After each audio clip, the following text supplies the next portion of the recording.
there's something you see in me, 'cause I see the same in you. I know that there's more than meets the eye, 'cause you light up my world tonight. So we should be floating to wherever we're going, 'cause if the sky is an ocean, then we're going slow motion.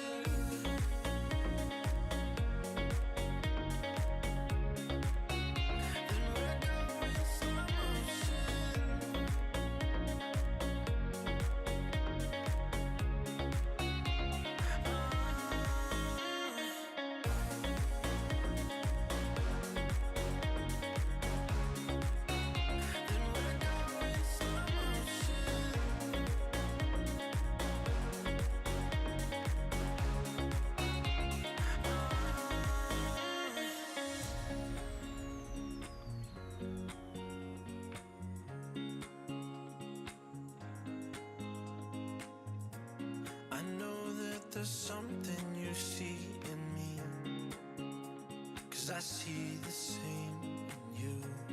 I know that there's more than meets the eye, 'cause you light up my world tonight.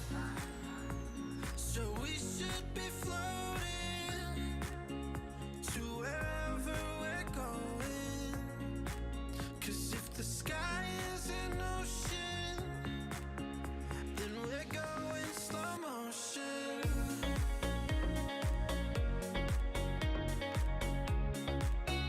Then we're going slow motion.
that there's something you see in me, 'cause I see the same in you. I know that there's more than meets the eye, 'cause you light up my world tonight. So we should be floating to wherever we're going, 'cause if the sky is an ocean, then we're going slow motion.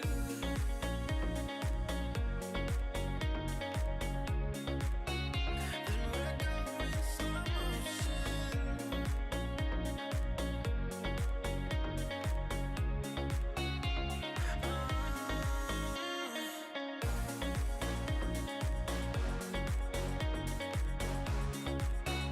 Then we're going slow motion.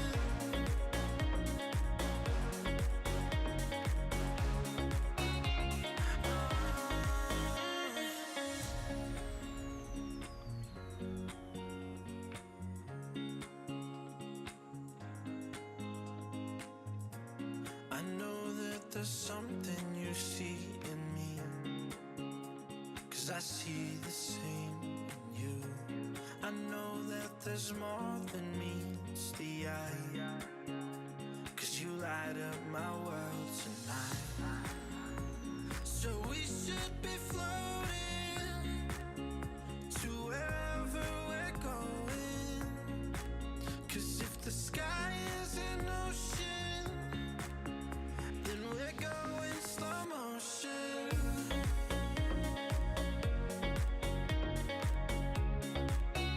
Then we're going slow motion.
right. Well, we are live now.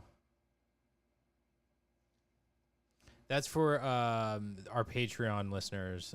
If you want to catch the deep dives and the background noise of everything that we were talking about before we come live, you have to sign up for our Patreon. Which maybe we should do that. I don't know. Actually get a Patreon. Oh, I like that.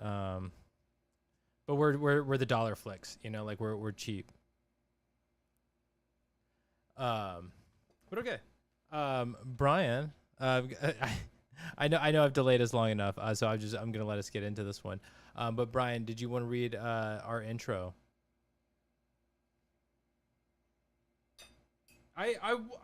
It's still a new thing. Like we're constantly adding and or changing things and all of that. Like having some fun with what we do.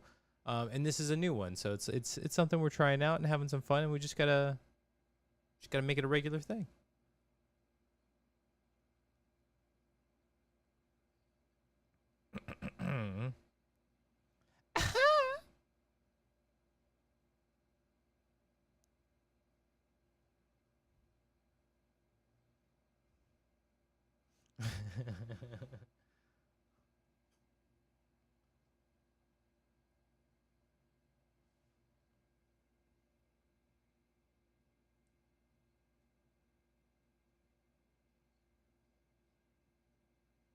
And earth shakes. Well, the ground is rumbling hard, which means you must avoid sharp tooth ooh-ha-ha at all costs, because GoodFlickas YouTube live breakdown of The Land Before Time is now. I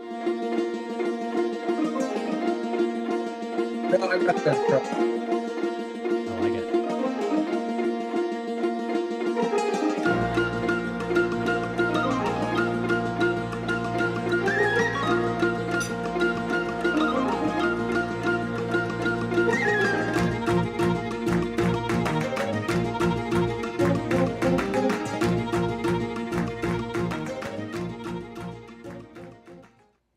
Welcome to GoodFlickas, home of the GoodFlickas. Can you take our critiques? Let's find out as we dive into tonight's movie, The Land Before Time.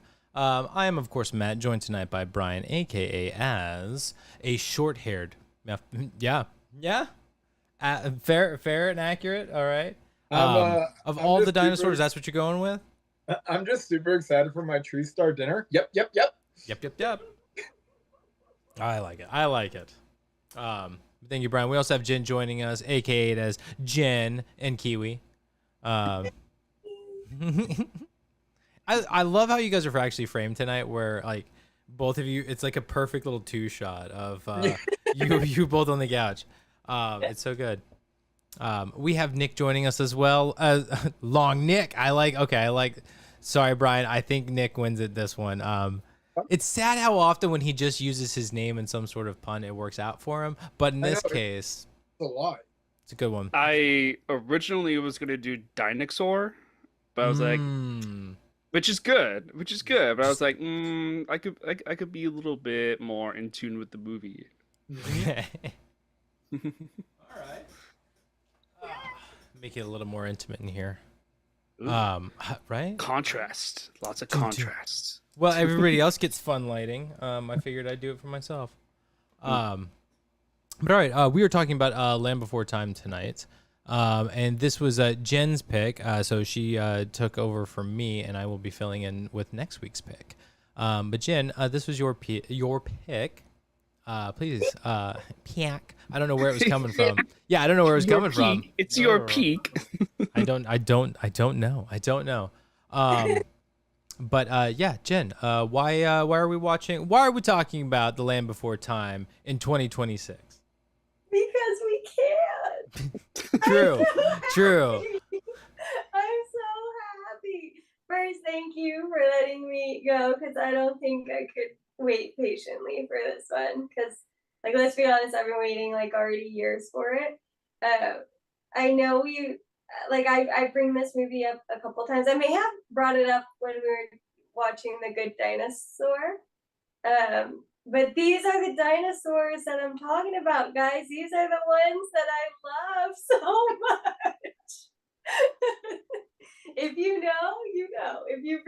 if you've re-listened to Good Dinosaur, you know my intro was wacky. But I had to pick this one, and I'm so excited to talk about it. I just had to. That's why I picked it. I had to. See, when I say to Matt, like, you know, when Matt asks me my reason for picking the movie, and I'm like, I can't just say because we can, because he'll get mad at me. But when Jen says it, it's totally okay. You're muted. Actually, stay muted. We don't need you again. When she picks a Don Bluth movie from 1988, I am going to say something because we don't talk about movies. But how often do we watch a movie that actually starts with 19? Yeah. We watch a lot of 2000s movies, and nothing wrong with that. We're 26 years in. I think we should. But she's calling back something that is nostalgic for us old folk, Nicholas. No, I bring a lot of 90s into our. Yeah, we have a lot of 90s movies. 90s. This is 80s. Like Yeah. I'm just saying. Like when we stretch it back a little bit, I'm excited because again, we're talking how old is this movie now? 40 years? Almost 40 years? 38. Yeah. So like I mean that's nothing to sniff at. Sometimes you just have to, Jen, and I get that. But when it's an Arnold Schwarzenegger because I just have to. Which is also typically an 80s movie. See, I can't win with this guy. And I even go back to like 1982 or 81. Still not good enough. Hey, I'm expecting the Schwarzenegger movies now, and I'm not complaining because I've seen I think at least two or three now that I hadn't seen before. I brought Jaws. Mm-hmm. All right. I'm calling it. The second I get Nosferatu, not the remake Nosferatu, the second I get Nosferatu, I'm calling it.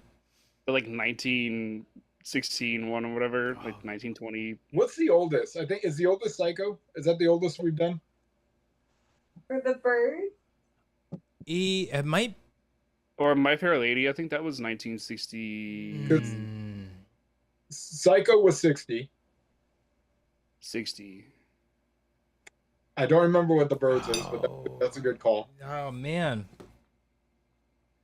I don't think we've ever done a 50s. I think the bird. I think the birds is after Singing in the Psycho. Rain. Didn't we do Singing in the Rain? That's 50s. Have we actually done Singing in the Rain? I don't I think don't we think have. What was that? Oh my god, what was that Dolly one? We have not. No, we have not done singing 9 to 5. No, it was like not Dolly and like it was something like with a dolly or something. Oh, Hello Dolly. Oh, Hello Dolly. I didn't finish that. No, we have not done Singing in the Rain, Nick. We haven't. And Hello Dolly was 69. But My Fair Lady, when was that? That was 60s. 64. Four. Oh, Psycho's winning. I think Psycho might be the oldest. I think so. Wow. At 1960. I don't think we've cracked into the 50s officially. I don't think we have either. Oh wait. We did it's the Christmas one. White Christmas. What is it? Yes, White Christmas. Is that 50s? 1954. Wow. Oh, so okay. See, I knew that was in the 50s, but I didn't know that you guys had done that movie. Yes, It's we've been done a White very Christmas. long time since we did White Christmas. I don't even think it's on the. We have it in even recorded. All right. Oops, man, I can't see that. One. Yeah.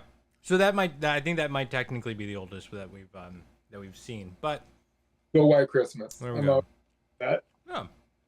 Right. So who'd like to go first for thoughts and score?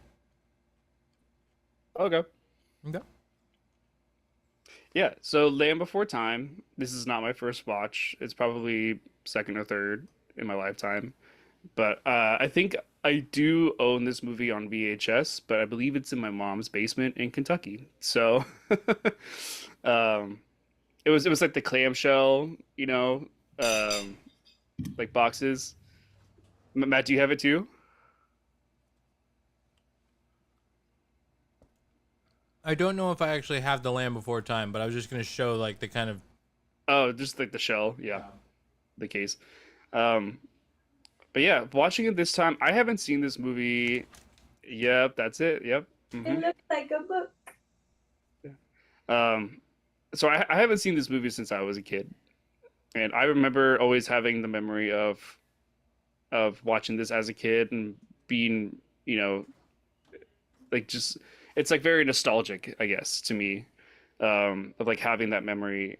And so I watched it this time as an adult in HD widescreen on a big TV and everything. Um, this one was a little hard to rate overall, I think, because I'm not faulting the movie for it being short. Like it's not a feature film, but it is still a film in its own sense. Um, like the thing that I'm gonna give the movie its best is the animation is absolutely beautiful. I think it's timeless. It's very well done. It's very polished, and also kind of unpolished in some ways, and kind of a little sketchy, I should say, or edgy in other ways, which kind of works, Um, but the story is simple, it's very much a kid movie. It's like a movie that you would take your kids to go see in the theater, and like as a parent, and like, you would appreciate the animation and everything, but really the movie is for the kids to watch. And it's a feel good story and everything, but it's not really. I think the target demographic is not really meant to be for adults. It's got some really good messages in there about like diversity and everything, and which I think a lot of adults can adhere to, right? And it's a good lesson to teach kids and stuff. And but the story is just very simple. It's very kid friendly. There's not a whole lot of depth to it. The characters are fun in their own ways, but I kind of wanted some more. I just wanted more out of some of them. Um, but again, the big thing is just the animation is absolutely beautiful. It's like I could probably just watch this movie on silent and just appreciate the visuals.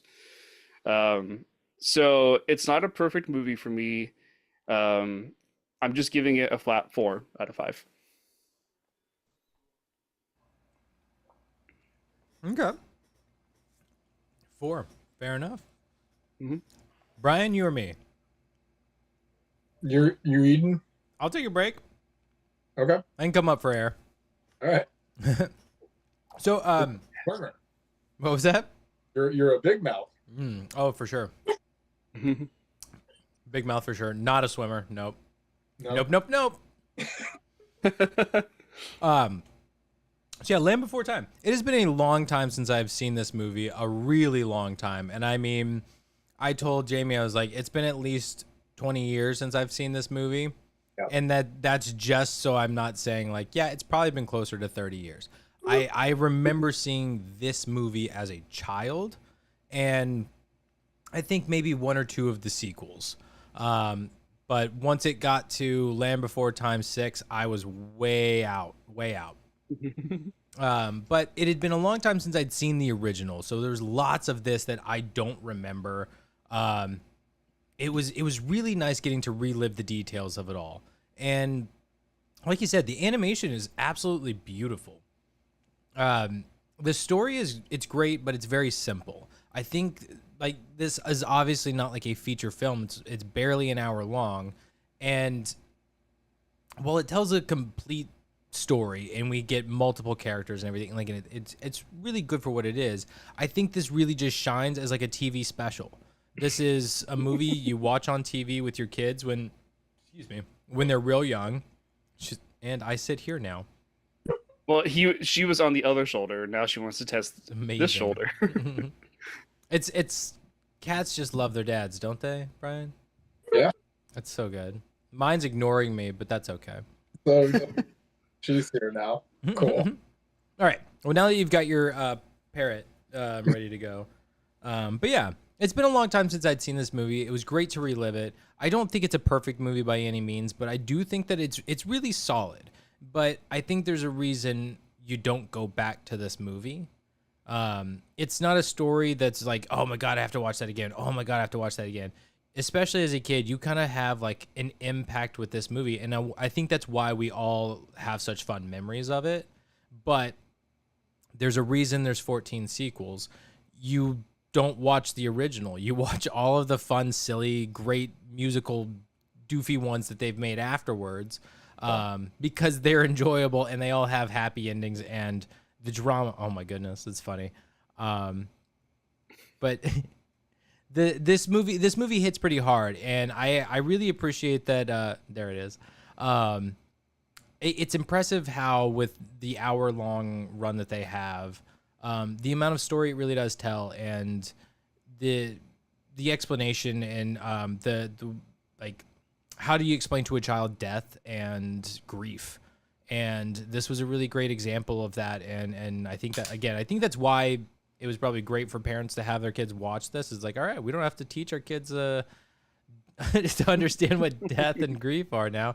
This movie's kind of explained it for us. They go to a better place, but they're always with us. So it's really nice. I think there's a lot more to talk about with this movie, so I'm excited for some of the fun facts and things to get thrown out there. But yeah, while I enjoy so much of this movie, I think it's actually pretty it's pretty forgettable in a lot of ways. But animation is beautiful. The story is beautiful. It's just a little. It runs fast and it's slow paced. It's weird to say. But it is a good movie. I give it a 3.8.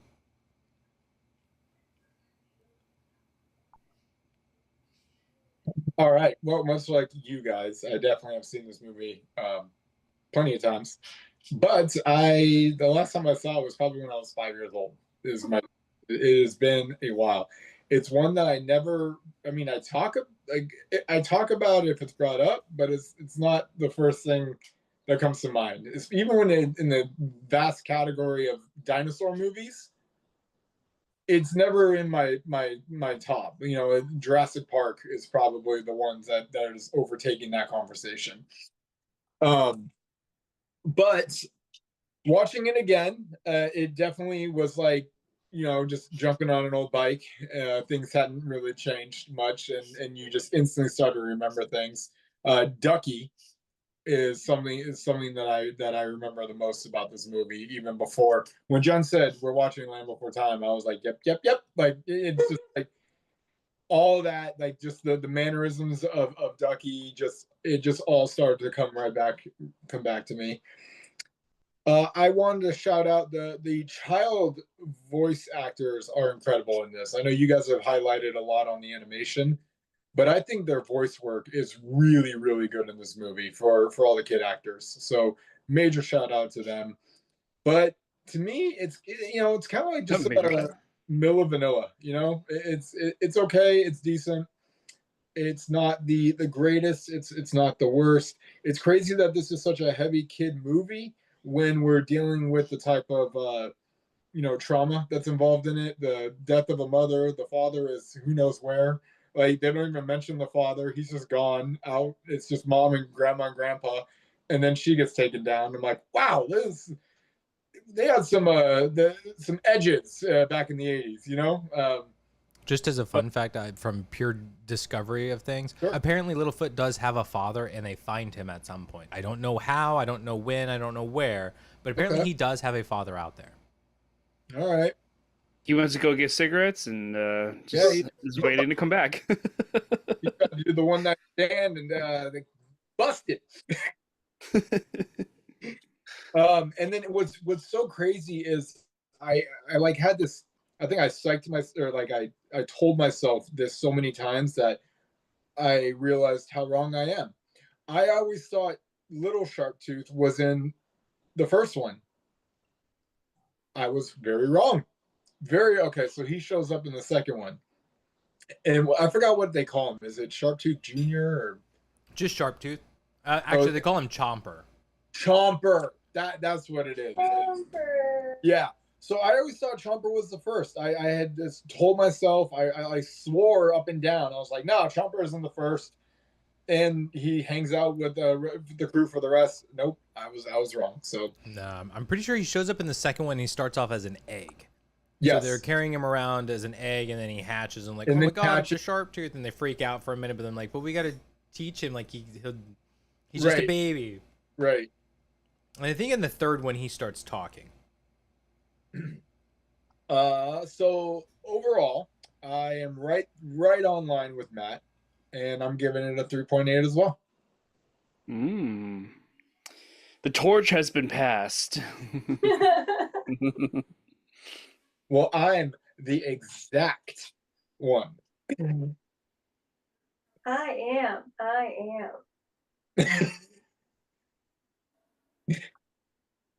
Okay, well, maybe it's just me, but this movie has like such an impact on me. It is a dinosaur movie. Like when I hear dinosaurs, I'm always thinking of The Land Before Time. And much like you guys, like, yeah, it's probably been a good 30 years since I've seen this movie. But it just always remained in my heart, you know? It remained in my heart. And kind of watching this as an adult, it was almost like therapy for me because I had realized, like, when I was younger, I had such an annoyance to Sarah's character. I hated it. I hated it. She drove me insane. And like seeing it as an adult, I was like, I am her. And like to be able to watch that, like see her character, but accept it that time around, like this time around, it's very full circle. Very full circle. And I appreciate this movie. I think Matt, you said it great. It is a slow paced, fast paced movie. Yeah. And I felt that I was like, how is that even a thing? But I feel like you get everything that you need out of this. And the artwork in it is stunning, absolutely stunning. But I can't help but think if, or like wonder if some of Lion King's artists were involved in this too, because I saw a lot of Lion King, not the story itself, but like the artwork, especially when they were in that thorn bush with Sharptooth, that looked spot on to the hyenas. But it's still just absolutely stunning to see, and I appreciate the classics. I don't know if as like the series goes on, if they change it to CGI. I really hope not. I hope it all just, yeah, they do. Yeah, that's disappointing. but I appreciate it. You can't hate the original, the OG that started it all. It is not a perfect movie. It definitely tugged at my heartstrings. I cried seconds into it. I was like, I knew I obviously I picked this movie because I wanted to cry. I knew I would cry. But yeah, it was just, I don't know, it's very healing. And like I said, it was more therapeutic for me personally. I was hoping you guys got that too, but no, just me. So that's fine.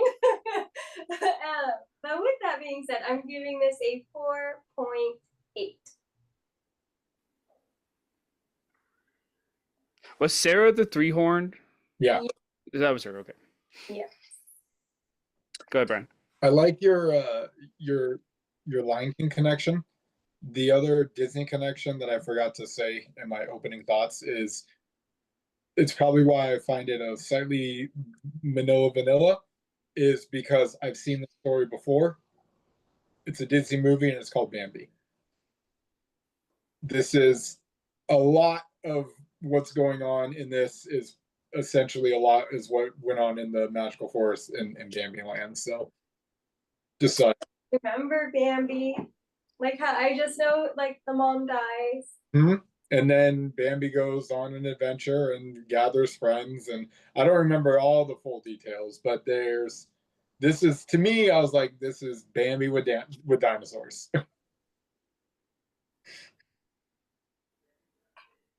But isn't Bambi long? No, I mean Bambi is an old movie. I'll do some quick I'm research. pulling I mean, it up. it's probably at least a 90-minute movie. An Bambi hour and is 9 minutes, the exact same length. Oh my god, 1 hour 10 minutes. Bambi seems long. Oh, I didn't know Bambi was a short film too. Yep.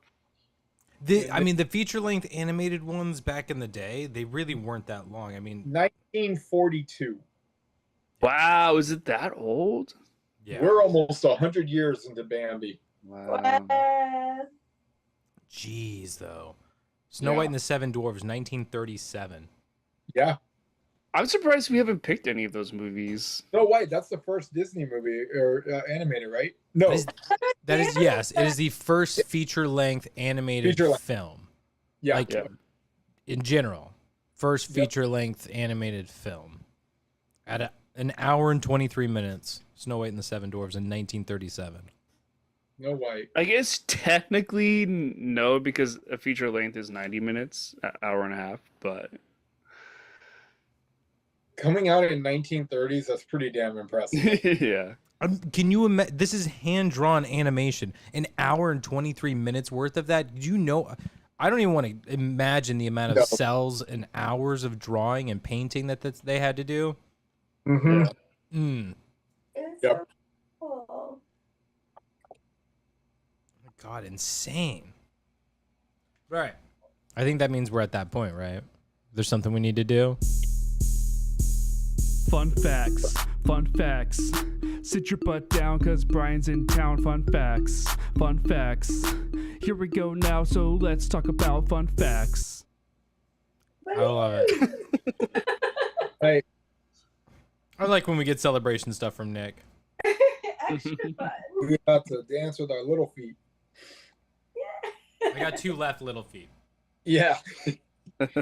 All right, friends. It is June 15th, 2026, as we record this one live on YouTube.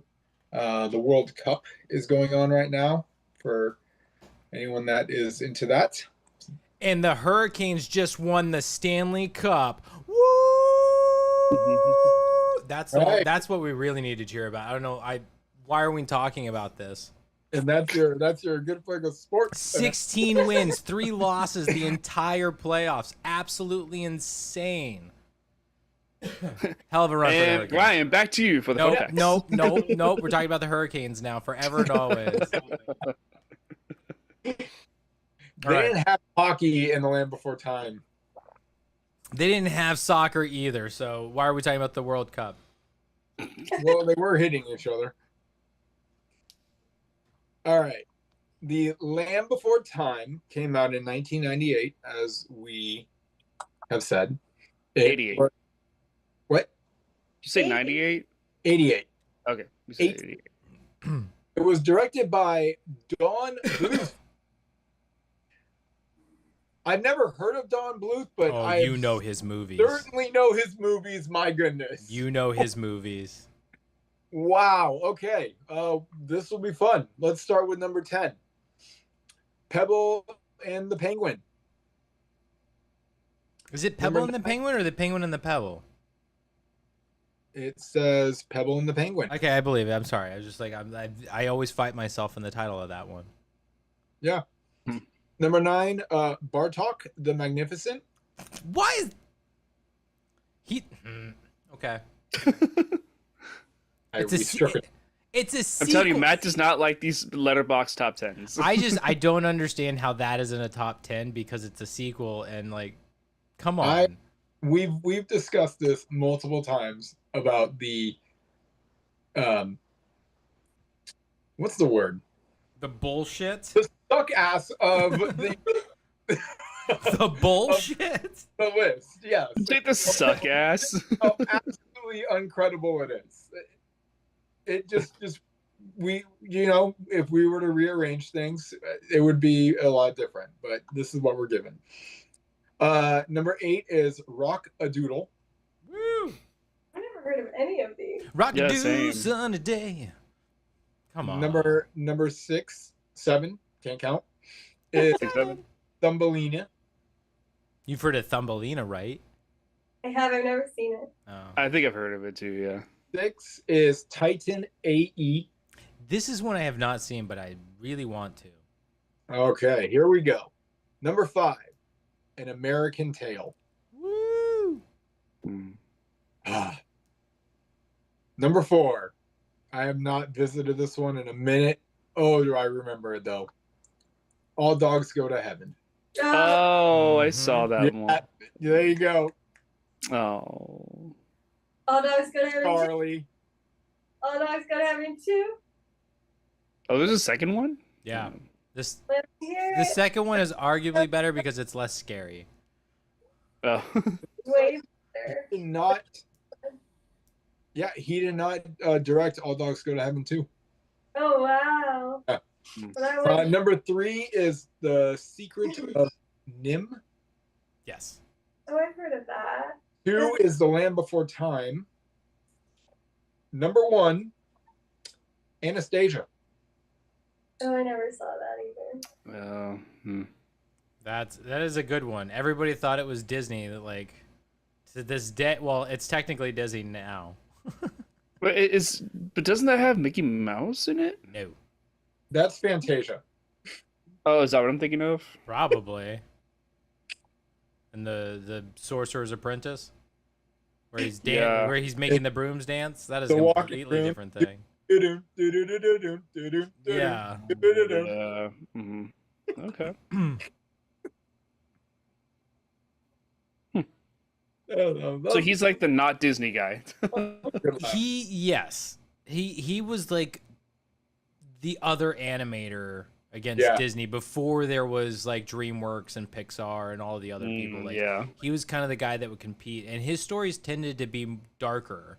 Like they weren't the clean cut Disney-fied everything's raindrops and roses. Yeah. Was Rescue Down Under, was that Disney? Disney. Disney, okay. And that is the That's like that's the that's- sequel. direct competition with Don Bluth. Same style animation. Kind of the storylines aren't as Disney-fied. I'll give you that. Like with the Rescuers, it's pretty freaking dark since the foster lady was actually what's her name? It's like Medusa, I think. Oh yes. Is got Penny doing like climbing down in like these freaking water traps. It's like you better get out of there before it fills up and you drown. Like, oops, Yeah. well she died, so let's get a new girl that can get into this hole. Yeah, that seems like Disney's like, hey, we can be dark. They tried with the Black Cauldron, but apparently they went too dark with it. Yeah, that's not even on Disney Plus, I think, right? The Black Cauldron? I don't think so. They've kind of hidden it away. Yeah. So no surprise, but the crew is very skeletal in this one, guys. Littlefoot is wait, yes. Wait, did we mention the executive producers? Eh. That's coming up later. That's I coming thought Okay. the big names. I was like, I did not know they were involved. Yeah, that's coming up later. Okay. Littlefoot is voiced by Gabriel Damon. Sarah, voiced by Candace Hudson. Petrie, Will Ryan. My boy. Ducky, Judith Barcy. And Littlefoot's mother, Helen Shaver. Not one of these names jump out at me. The name's not so much. I want to say so. What's the name there? It's Petrie.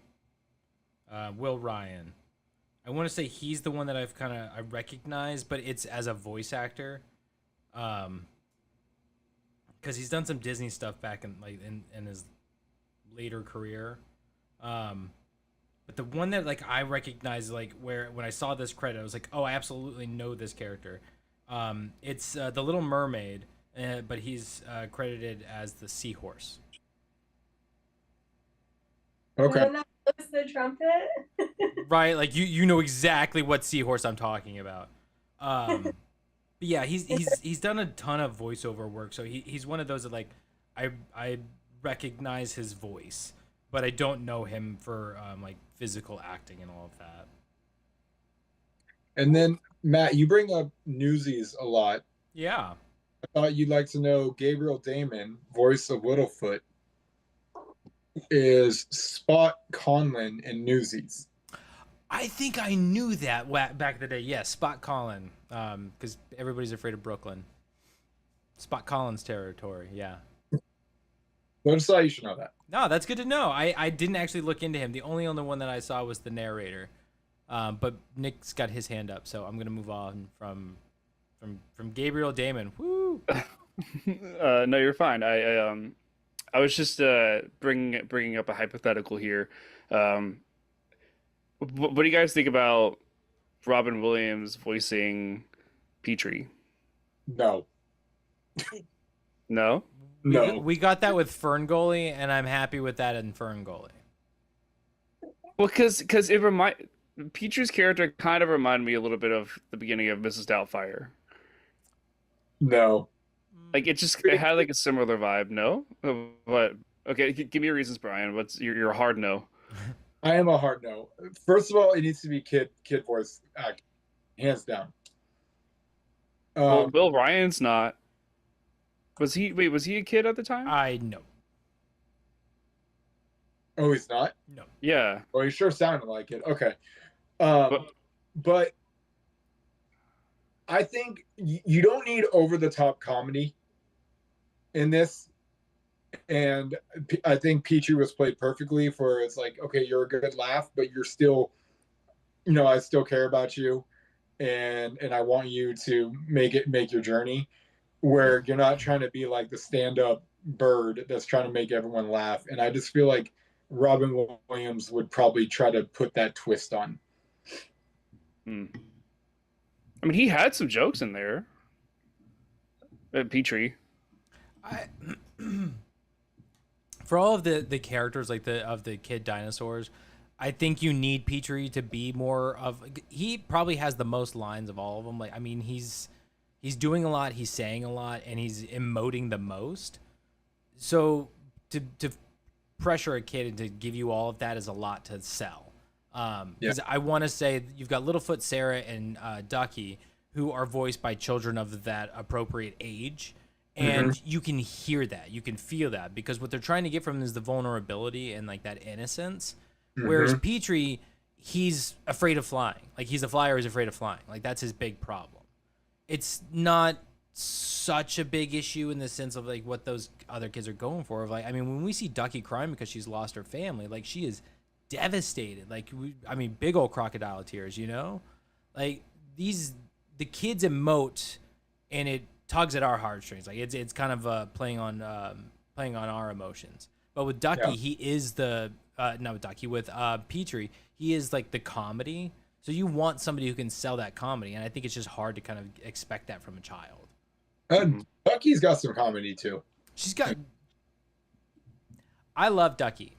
Yeah. And her story, the voice, the actress who voices Ducky, has a very sad story. I assume we're gonna get into that. I don't want to talk about it. But unfortunately, Jen, when I hear Land Before Time, this is my first thought is Ducky's story. So that's probably why I don't come back to it too often. No, you're gonna ruin it. Also, while we're on her, she was the voice of Anne Marie in All Dogs Go to Heaven. Okay, that was the little girl. Yeah. She's great. She was great.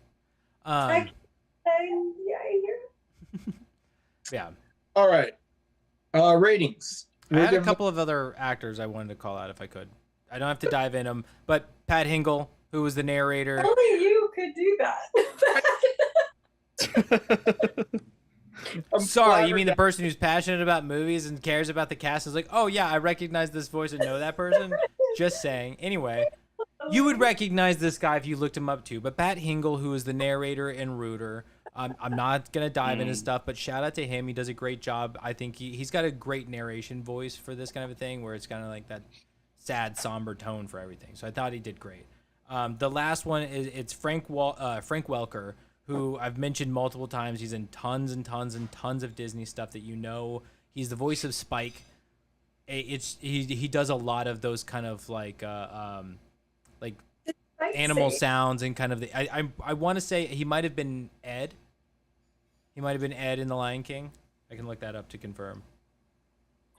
But again, just another voice actor that I know you guys would recognize if you paid attention to the names. But that's it. I'm done. Well, that's the cast. Basically. Let's see. I'm looking up for you. He's Lions Roars in Lion King. That's literally what he's credited for. I mean, those are good roars. He's Bullseye and Buster in Toy Story 2. Oh, he's Max the dog in The Grinch Stole Christmas with Carrie. Yeah. Ah. Like I said, he does a lot of these kind of voices where it's like animal sounds and stuff. Yeah. He's Sabar in Tarzan. I don't know. Was that the Is cheetah? The cheetah? Or the cheetah, the tiger, the something. It is a cheetah. Jaguar. Maybe a jaguar. Ooh, maybe a jaguar. Seagull, right? In Little Mermaid, Max, is that the seagull? No, Max is the dog. The dog. Oh, okay. Is it an animal that makes noise but doesn't actually say words? Probably him. It's probably he's Charles the dog in Space Jam. Yeah, this guy does not know how to talk. He just makes sounds of animals. I got to shout out. I believe he's Megatron in the Transformers movies, so he can talk.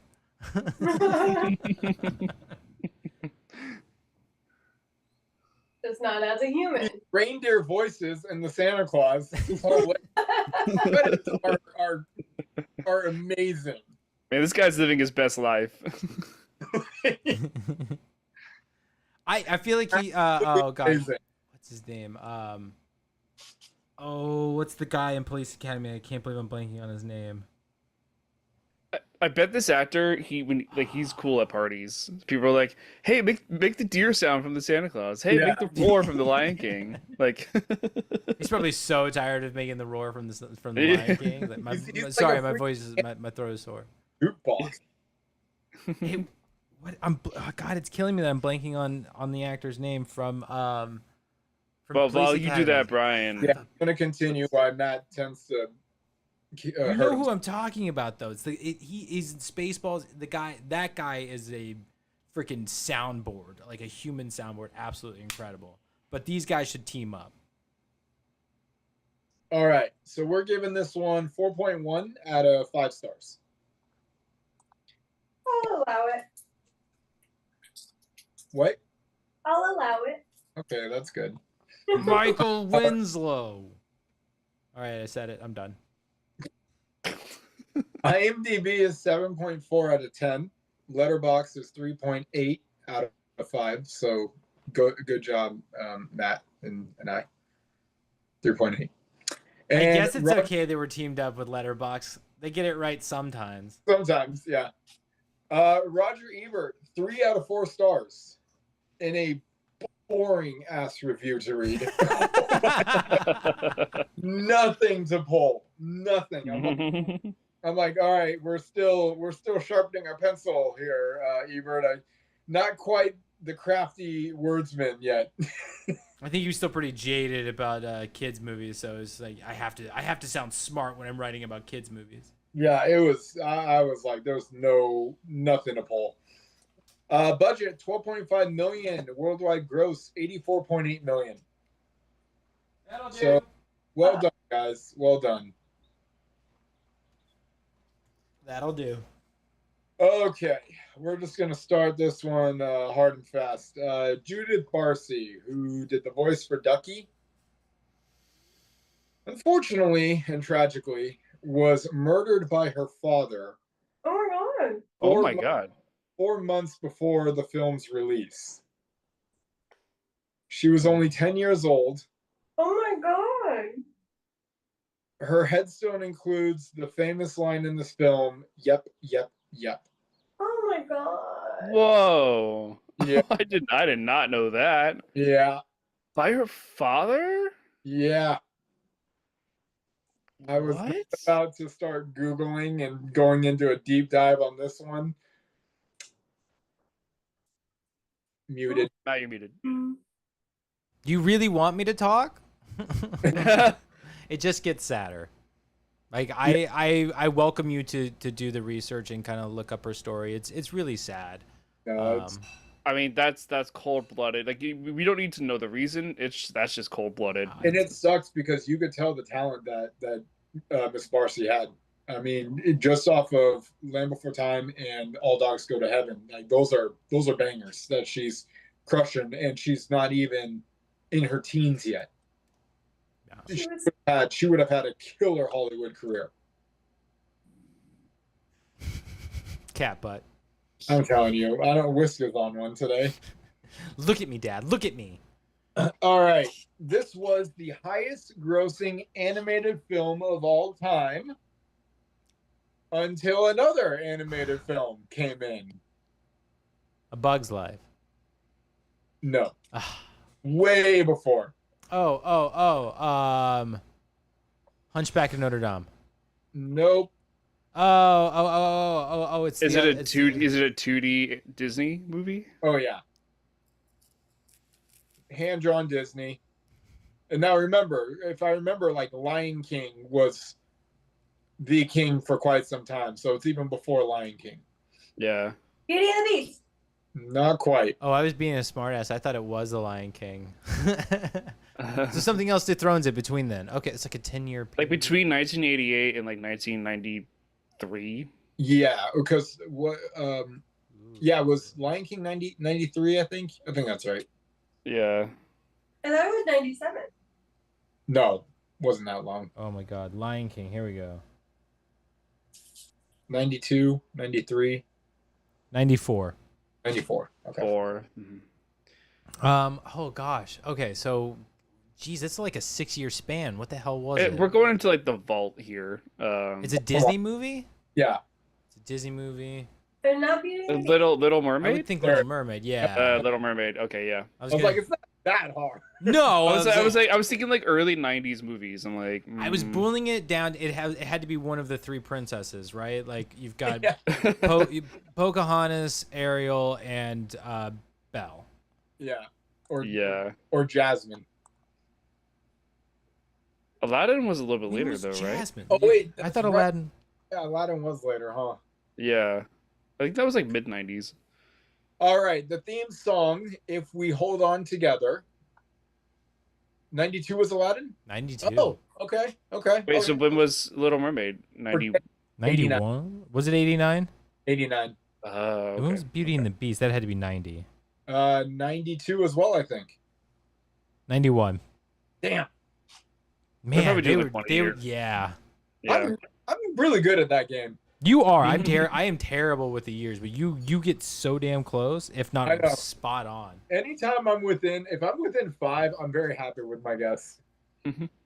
The theme song, If We Hold On Together, sung by a very famous performer. Beyonce. Close. God. God, Whitney Houston. 1988, Beyonce.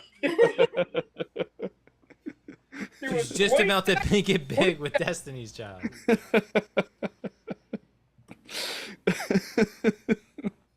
Maybe I shouldn't just say the first thing I think of. It was sung by Diana Ross.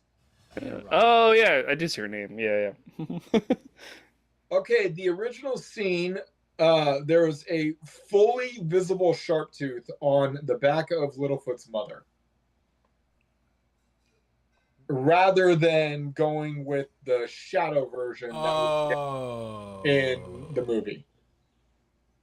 Yeah. But they actually did the drawing. They did the, ran out the scene where you actually see Sharptooth jump on the mother and go with the attack. Jeez. I'm glad they changed it up. I thought the Shadow was well. We're gonna talk about it later, but I Yeah. thought the Shadow was a good move. Really good move. I enjoyed it as well, but I was just shocked too that after that, like you still like they maintained the chunk, they maintained the bite. Like wow. Yep. What are you talking about by the shadow? We'll talk about it when we get to the Yeah. scene. Okay, Exactly. I'm just not sure what you meant. Yeah. Save it for later.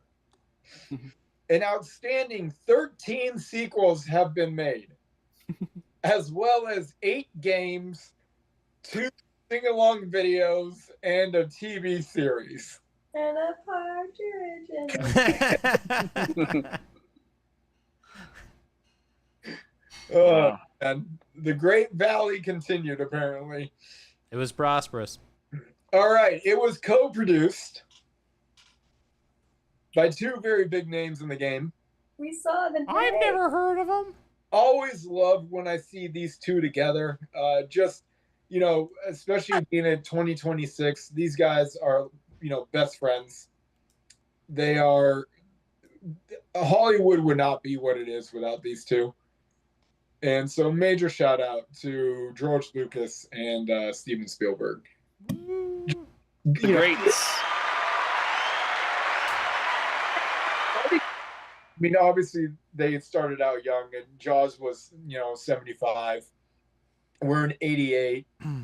Star Wars was what, 76? Is that 7. 77? Evan. And 76, 7. What these do is they like thrive off of each other. They're always rooting for each other. It was never competition. It was always like, I'm going to help you. I'm going to help you. And then I'm going to give you a nod in my movie, and you're going to give me a nod in your movie. I mean, E.T. Shows up in a couple Star Wars movies, if I'm not mistaken, and you know, vice versa. So I just really love the collaboration of George Lucas and Steven Spielberg. Yeah, they have given us a lot of really cool stuff. Oh, have they ever? If I'm not mistaken, their interest in this movie sparks their interest in another one. Do I have that? I don't know if I have that. No, what is it? Jurassic Park. Oh, okay. Okay. This is Lucas was involved with that? Spielberg. Well, yeah, Spielberg. Oh, I think you meant both of them. Well, you've got George does his stuff because he's technically involved with ILM, who's doing the special effects for Jurassic Park. So you've got the 2 of these guys who are were executive producers for this dinosaur movie with Don Bluth, where the animation and all of the stuff is like, there's a lot of realism to it. Yes, they're very cartoony to a degree, but I mean, look at the fight and everything, and like the movements and all of that. Like the reason these animals look beautiful in their movement is because they're scaled that way. They feel big. Their movements feel accurate. So this dinosaur study leads to them doing other things with dinosaurs. What's the first CGI thing that they do?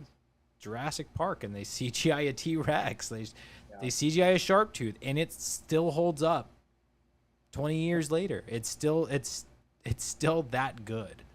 It's so impressive what these 2 individuals have brought to the world of cinema. I mean, just You're no James Cameron, right, Jen? I'm just saying, like, past director. I mean, when you go into director and you look at the movies that they've directed, like, it's unreal. But when you actually go into their portfolios, what they had their hands on, that's a wild ride. Have you guys seen the previews for Spielberg's new movie?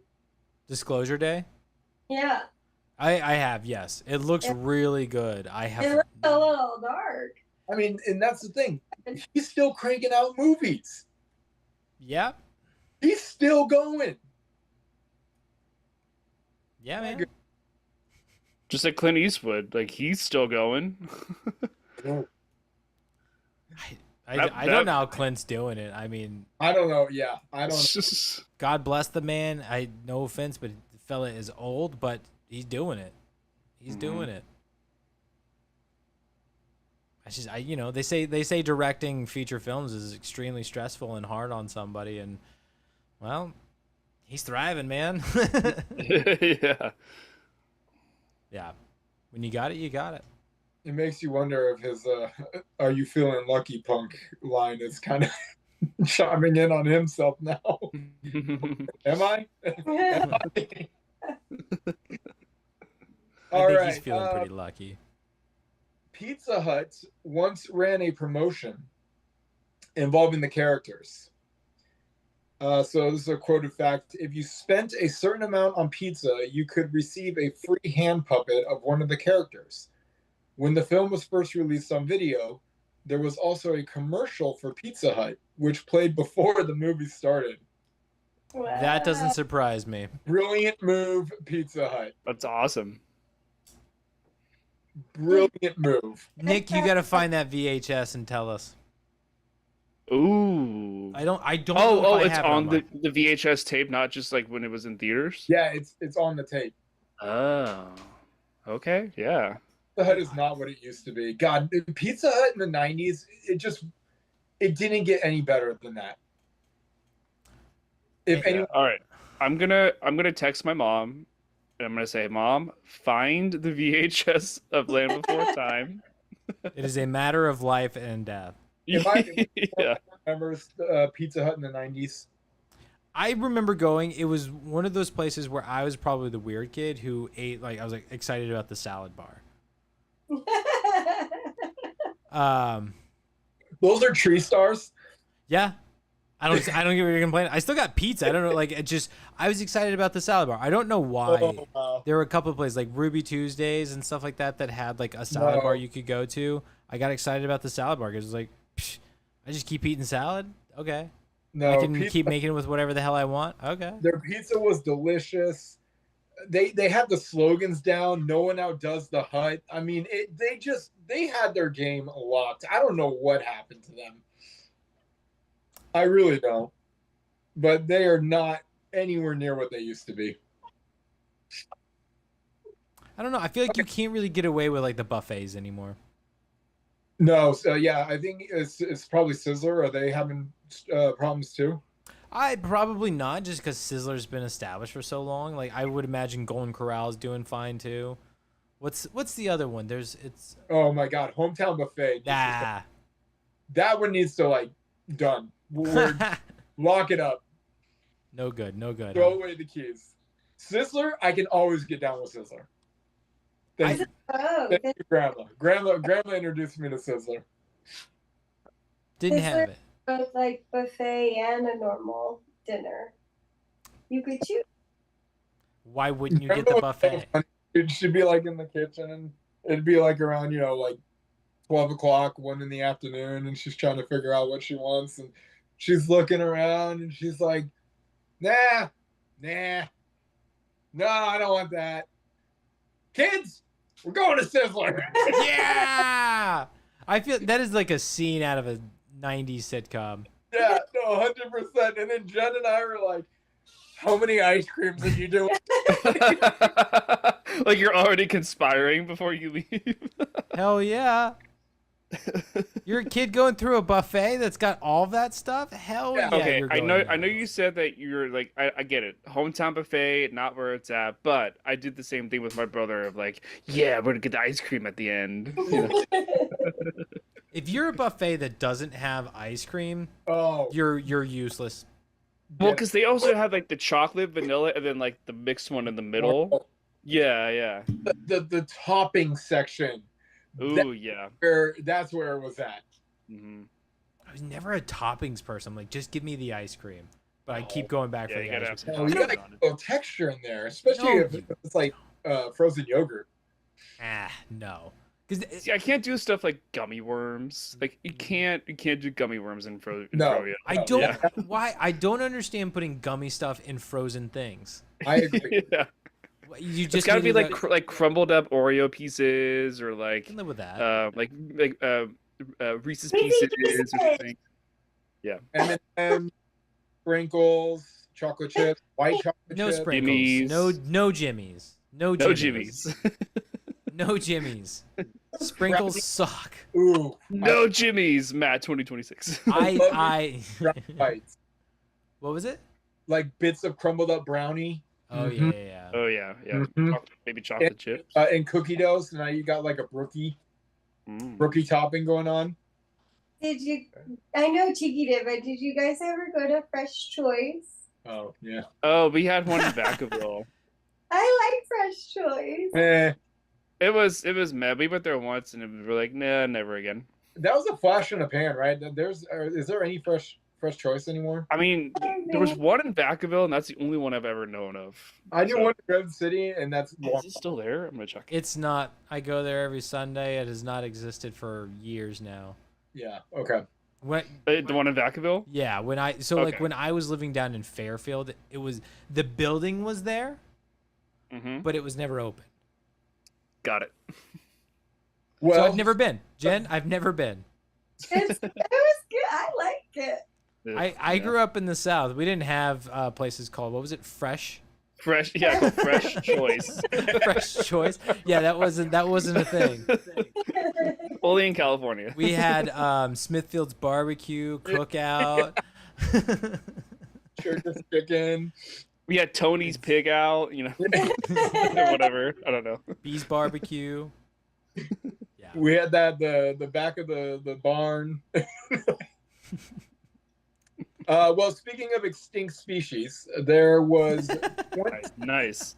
29 of them in this film. What? That's impressive. Yeah, very impressive. 29 species. That's called Littlefoot- research. Littlefoot's original name. Ooh. Good, guys. Not good. For the movie? Yep. Ooh. Original name was Thunderfoot, Wait, of the movie or of the character? the character. Oh, of the character. Yeah. Thunderfoot His- feels like a Spielberg idea. They were originally going to call him Thunderfoot. That sounds like a WWF wrestler. That's where I was gonna say say it looks like a DC, like it sounds like a DC comic, like superhero. No. That was Thunderfoot. up in the 88, 90s. That's a WWF wrestler. I can see it, like his big yeah. move is just stomping Ladies his and foot. gentlemen. It just does like a big stomp on the Stomps arena. his Yeah. foot, and it's like And, it then, and then causes there's like an earthquake. then there's like flashing thunder like on the screens and like in the stadium. Get out the seat and put your hands up for Thunderfoot. I mean, you know he's coming out to Thunderstruck. There you go. Yeah. His theme song is Thunderstruck. He's coming out to Thunderstruck. He's dancing around the ring. He's doing his thing, and then he's gonna. I can't remember who did it. There was the guy who's like his hair is always wet, and he's like he'd flip his hair up. Triple H. Was it Triple H who would do it? He's gonna do that, He chugged the water and then yeah. in his hair. Yep. Gonna do the same thing, but it's gonna be like a stomp and like an eruption, like he's Godzilla or something. Yeah, and then WWE, make it happen. We just gave you a character. he'd do the water, and then Stone Cold Steve Austin would come up with like freaking Just 2 Coors Lights. just no butts. I think it was Budweiser's. Were they Bud? It probably might have been Budweiser's. I think, and just crack open and go. I was like, wow, that's a little different than the water, but I like the hand guy. The hand guy? Yeah, oh, I know who she's talking about. Oh, It's, John Cena? You can't see me? right? John Cena? Oh, that's why you don't know his name. You just couldn't see him. Yeah, he can't see him. I hate. Right? What's up? Booker T. Booker T was a guy, yeah. I Oh think yeah, Booker T. That was the Dudley boy. No, the Dudley boys. Dudley brothers. He might have been with a tag team. But No, Booker T was not the Dudley brothers. I'm sorry, that's different. I think he was the hand guy. the hand guy. I assume you mean John Cena with a hand guy. No, Yeah. he would like have a white glove and he'd just be like shaking it all crazy, like he was about to go nuts, and then he did something, I forget. Oh, was that Kane? No, I think No, it was- Kane had the mask. Kane had the map, but didn't. I don't know. I I think No, he was, it might be Booker T. don't remember Booker T's like gimmick. Yeah, it might be Booker T. But it's fun to talk about these old. Oh my God. So just quickly throwing out John Cena because we're saying it. I kind of don't like that he's still leaning into the whole "you can't see me" joke. I shouldn't say he, but the world is still leaning into the "you can't see me" thing. Have you seen the commercials where I don't even remember what it's for? All I can remember is they're just, well, we were supposed to have John Cena here for our promotion, but it doesn't seem like he made it. It's like, I'm literally right here, guys. Like I'm like he does the whole promotion and then they just continue on like he's not there. And it's just like, then they shut the lights off on him while he's still sitting on the couch. Like I just like, I'm kind of over the joke. I did a quick Google search. Is his name Mankind? Oh, I remember him. Yeah, he's got like a white glove puppet. Oh, this guy. Yeah, I was like, yep. Is that who you're talking about? No, I think you're Booker. I think you mean like Booker T had an actual glove, right? I think so, yeah. Booker T. He was like a. God. He was a black guy, right? He was a black guy. He had like tall black guy. It wasn't. Yeah. It was like braids or something that he. Yep. He would be like on his knee. And I think Booker T. Washington was his full name, right? Maybe. Yeah, I'm pretty sure. I've only ever known him as Booker T. God, man, it's so funny. I did not pay that much attention to wrestling. They were so off and on. When I was a kid, I watched it, especially when it was WWF. You had Monday Night Raw and Thursday. I think SmackDown. Thursday SmackDown. Yeah, Thursday Night SmackDown. I think they still do those. Well, yeah, and then when they went to WWE, I was watched it a little bit, not a ton. But WWF, oh boy, those were the. That's just a name change. No. When they went WWE, they then started to divide their groups. Like before, everything was all under one roof. Under WWE, and then they went to. And then Raw become its own thing. Yeah, Monday Night Raw became its own entity. Thursday SmackDown became, and then like wrestlers would separate. And then you also had like TNT, if I remember correctly. That was another thing. There were so many changes that happened. With it, and it just lost its flair. But before, it was just like, yeah, we're gonna have all the wrestlers, all the storylines going. Vince McMahon is gonna be the owner. Stephanie McMahon, his daughter, dating Triple H. Like those were the times. The GoodFlickas, the king of tangents. We got to fill the 4 hours, all right? It's only an hour-long movie. All right. Well, I assume because we've changed locations that means that we are ready to hop into the movie. And what better place to start than the very beginning? A very good place to start. I didn't remember this intro at all, but I really enjoyed this like underwater sequence. Like the little tadpole guys and stuff were really cute and fun to watch, and it was nice. I thought this was a beautiful way to intro.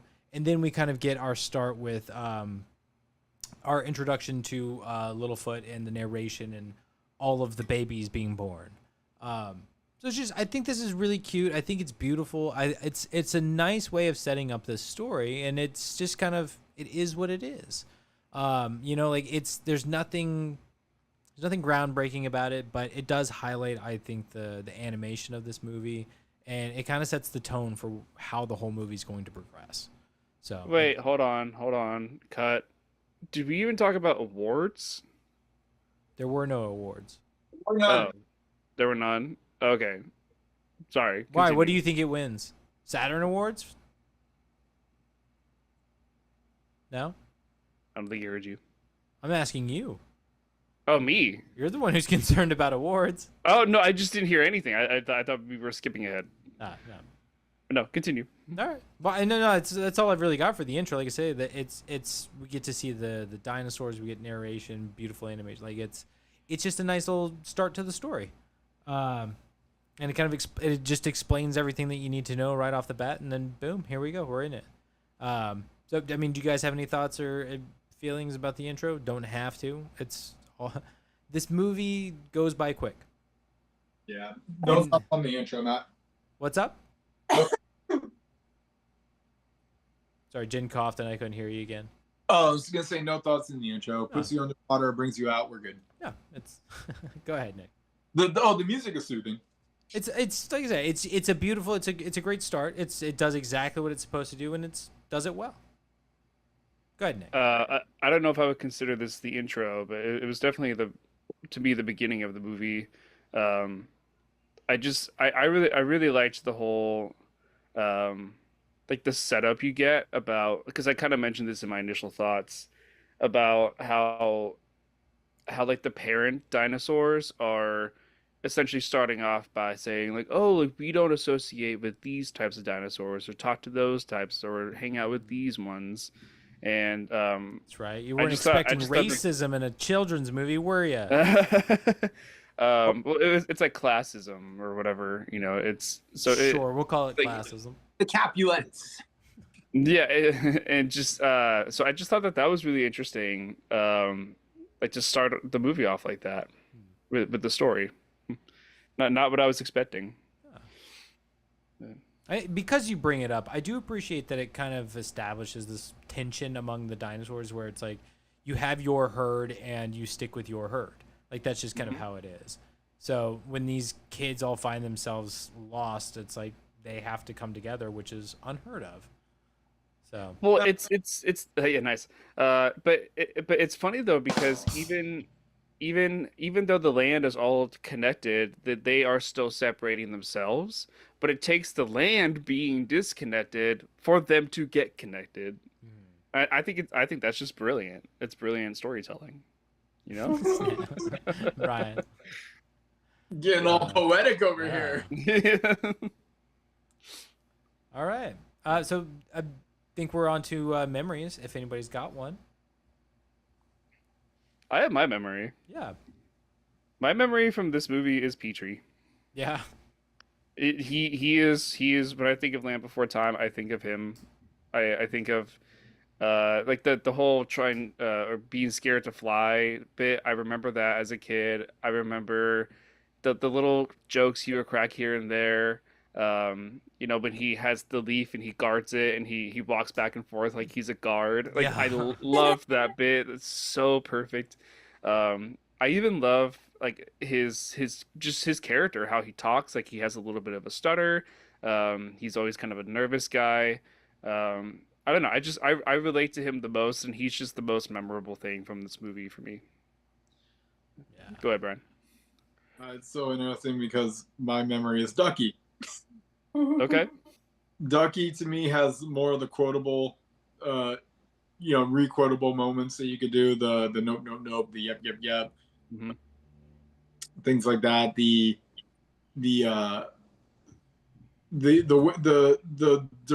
what am I trying to like the directness that Ducky does to any questions asked.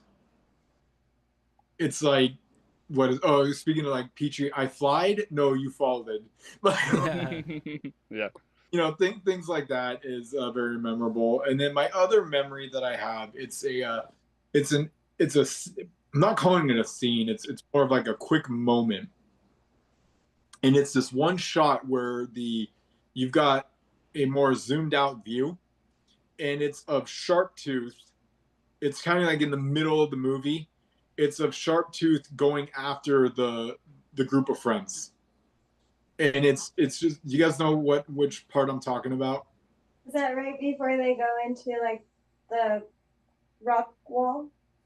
Yes. Okay, yeah.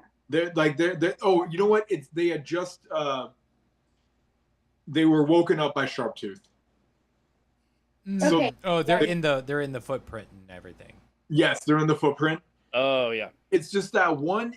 I don't know how else to explain it. The camera, or I guess the camera zooms out, and it's like you're looking at like a zoomed out shot of it, and Sharptooth is just like kind of like going up, and then the crew is running, and they look so small as they're running away. It's a really really cool like 2 seconds, and it's always lived rent free in my head for some reason.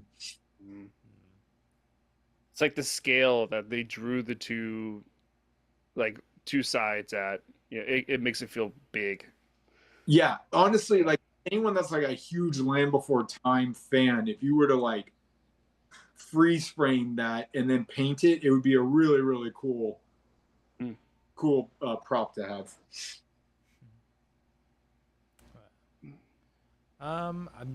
Other than like the tree star and everything, like I'm trying to like Ducky's definitely That's a a good one. memory. Ducky's definitely a memory for me. Like obviously, like I said, when I think of this movie, I immediately go to her story.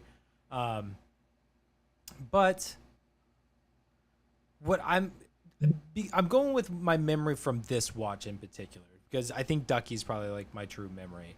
But watching it this time, I could not stop paying attention to the sharp tooth because the initial this is kind of I guess a question for everybody.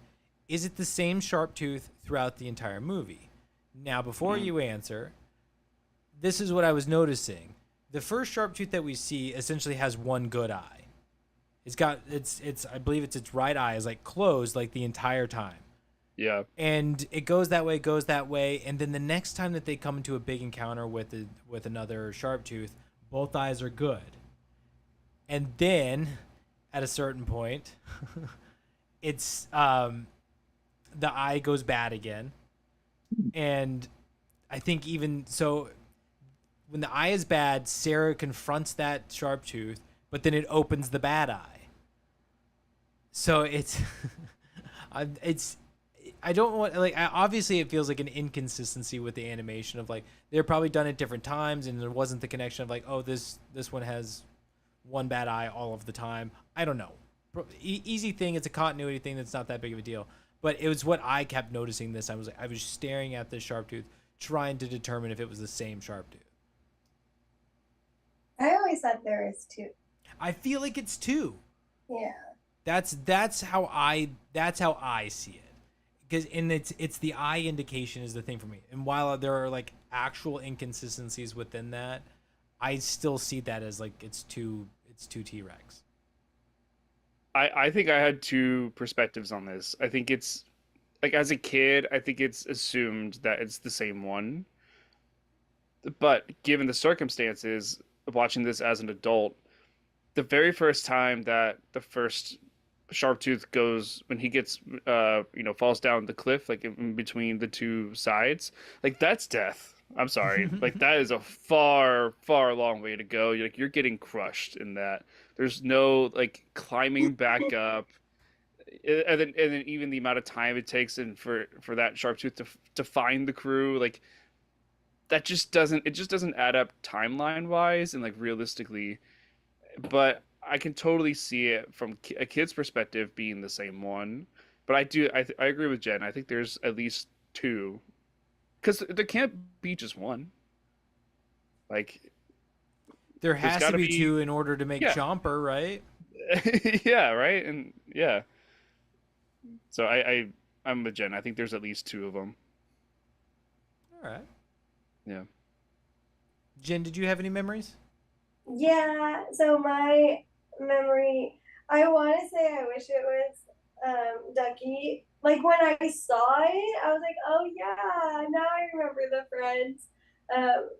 And Ducky is amazing, but sadly, my memory of this movie is just, well, actually, it was wrong because I thought the grandma died, but it was the mom that died. So, but I knew somebody died, so that was my memory, like my true memory, like because I was afraid that if I read the announcement before watching the movie, like it would all come flooding back.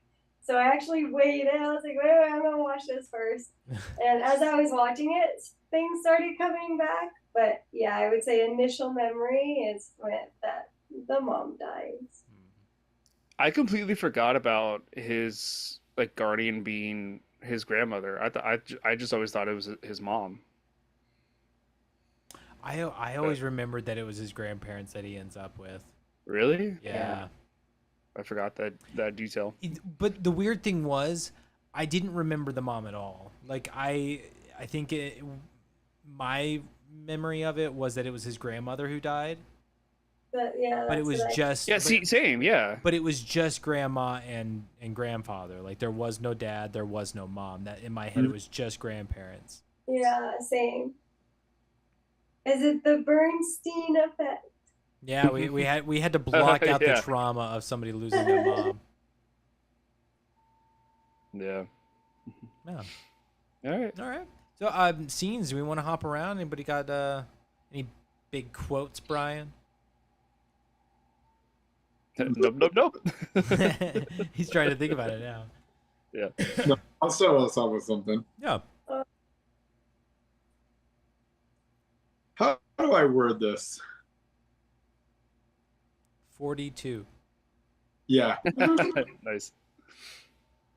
Sarah is an annoying little brat. Sorry, Jen. Oh my goodness. I cannot stand Sarah. Just Mrs. I'm trying to prove myself. Mrs. I don't need help. Mrs. I'm going to follow everything. Just this annoying little brat of a three-horn. Oh man, I was like, wow, I don't remember having this much passion towards The Land Before Time, but she was really getting to me. Clearly. Nick, you shut up. Like He's either ready to defend Sarah or to add fuel to this fire. I'm about to defend you or go against you. I agree with you, Brian. To me, the fact that her like complaining voice is very annoying to me. It's very annoying to me. It was fine in the beginning because we understand that that's who she is as a person, right? But the thing that annoys me about her the most is she constantly complains about things, and then her friends, kind of come in and help her out, but then she like doesn't learn from that, and then goes to then later complain about the next thing. Yeah. She gets kind of rescued or involved, or her friends help her out, and then complains. Like, she does this several times throughout the movie, and I wish that her character arc had happened sooner. Right? Like, I can understand her being the way she is, but the fact that she is the way she is for so much of the movie, it's annoying. Like, have your character arc sooner. Yeah. Like, learn the value of friendship and like being there for each other and feeling included, and stop being a brat for 45 minutes. Oh God. Yeah.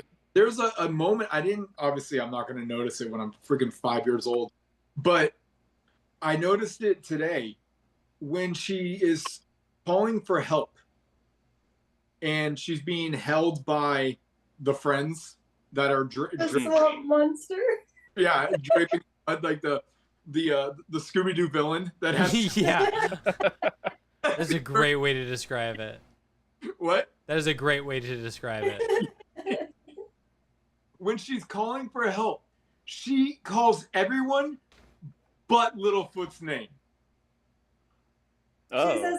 Because her pride is so high and her ego is so high, she does not want to like let it go and just go with the program. I thought she does call Littlefoot's name. She calls everyone. She calls Spike, Petrie, Ducky. No Littlefoot. I didn't catch that. That other one. Yeah. Long neck. Yeah, no, she really, really is annoying in this movie, especially when you have all these other awesome down to earth friends that Littlefoot is like gathering, and then this just little three-horn runt in the mix is just ridiculous. But like I said, it's okay if that's who she is in the beginning, but it's just the fact that she doesn't learn or overcome that. I agree. Like realize how she is sooner. I agree. Until her life is on the line, and then still like it's iffy. It's still iffy to the very end. And Jen, I disagree. You are not, as your brother, you are not like Sarah. You weren't ever like Sarah. So I'm not sure where you got that. I'll explain it. I'll explain it. Okay. Well, So just real fast on Sarah, and then you can defend yourself, I guess, Jen. But I'm with you guys. Yes, her character is annoying in all of the things, but that is also what she's supposed to be. And I kind of appreciate that these are children and they don't fully change from start to finish. We don't truly know how long they've been wandering from when they were lost to when they actually make it to the Great Valley. We just know that they make it there. And it's clear that like she doesn't really, she's figuring out her what it means. Like I Brian brought it up of like her pride and her ego and all of this stuff, and like this is a child who is a child. Like they don't know any better, and it's hard for them to adjust, but it's a learning process and it takes time. So I kind of appreciate that they don't become like completely different people by the end of the story, mostly because it's not that long of a story and it's not necessarily that much time for them to change, but it is long enough for a hard-headed child to recognize that friends are important and they need people. They can't do everything themselves. They can't be the one-man show. You need people. Mm-hmm. So I think that's ultimately the lesson she's learning. Is it's not necessarily that she needs to be humble, but it needs to know that she needs people. She needs to rely on other people, and she can't do things on her own. Because she has confidence, she has pride. Like she's got she has some like quality traits that are worthwhile and should be maintained, but she needs guidance, and that's the only thing. Like she just doesn't have that yet. Children aren't the best teachers of children in a lot of sense. Like I mean, they're still learning emotional intelligence. Plus, that's what all of the 13 sequels are for. You know, like you don't fix all of their problems. You know, I actually, so when you think about these characters and the kids and stuff, like they're relatively one-dimensional. Like they have kind of their thing, right? I'm a swimmer, I'm a climber, I'm a long neck, I'm a three-horn, whatever, right? Like they have that thing, and there's some sort of kind of trait established with that. Like even with the father Triceratops, right? Like he's the one that establishes this whole like we don't mess around with their kind. Like he's got this aggression, he's got this toughness about him, and that's all that Sarah knows. So she's putting up that same kind of front of like I'm tough and strong, and I don't need you. I'm a three-horn. I don't need somebody else. So she's got to learn, and it's I just wish she learned a little sooner for the sake of the movie.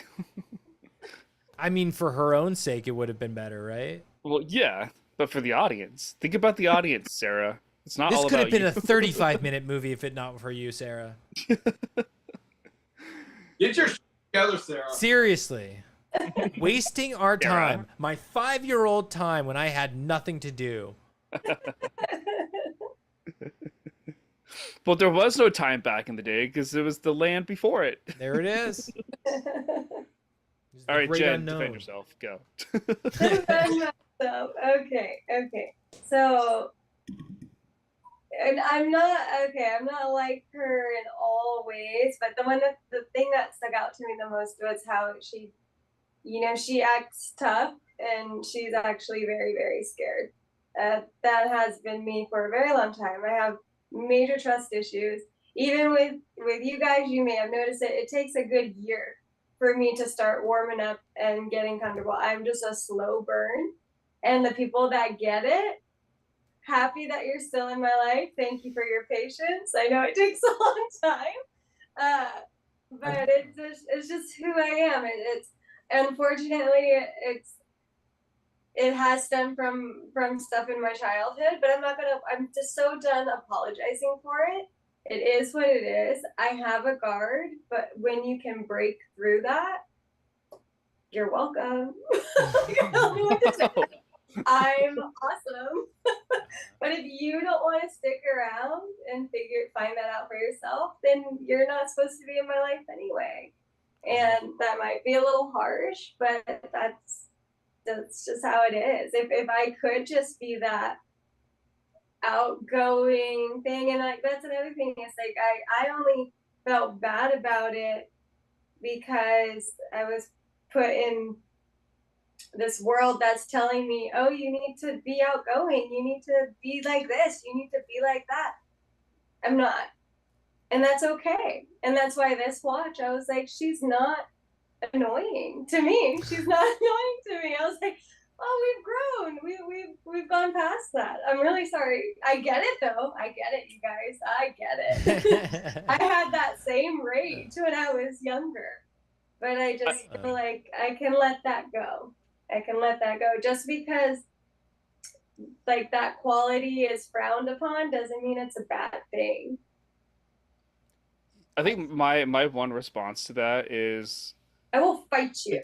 like no, Jen, like you're not at least to me, you're not the type of person to like take advantage of people or like you want to be included, in like our friend group, right? And you're not like you don't take us for granted or anything or have like an ego about us, or like if we give you advice, like you don't, like shut it down or anything. I think that's what I think is different between you and the character of Sarah, is that she does kind of like take her friends for granted in some ways, and like it's taking a long time for her to overcome that, and like to learn that community is important, friendship is important, and you can't like if with your close group of friends who are including you in their squad, in their camaraderie, like you can't keep taking advantage of them or using them or having an ego and thinking that you're better than them. And so that's where I don't see the connection, because I don't think you're like that at all. No. But maybe in some other ways you can relate. Yeah. So it's not like a apples to apples thing. Yeah, I didn't even see that part of her, honestly. I don't like being used, and I don't use other people. So Right, exactly, yeah. Even in my eye view.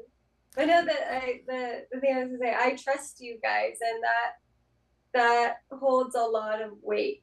And I'm not saying that to like fluff myself up. That is very true. I trust you guys, and I thank you for the friendship that you have given. Thank you, Jen.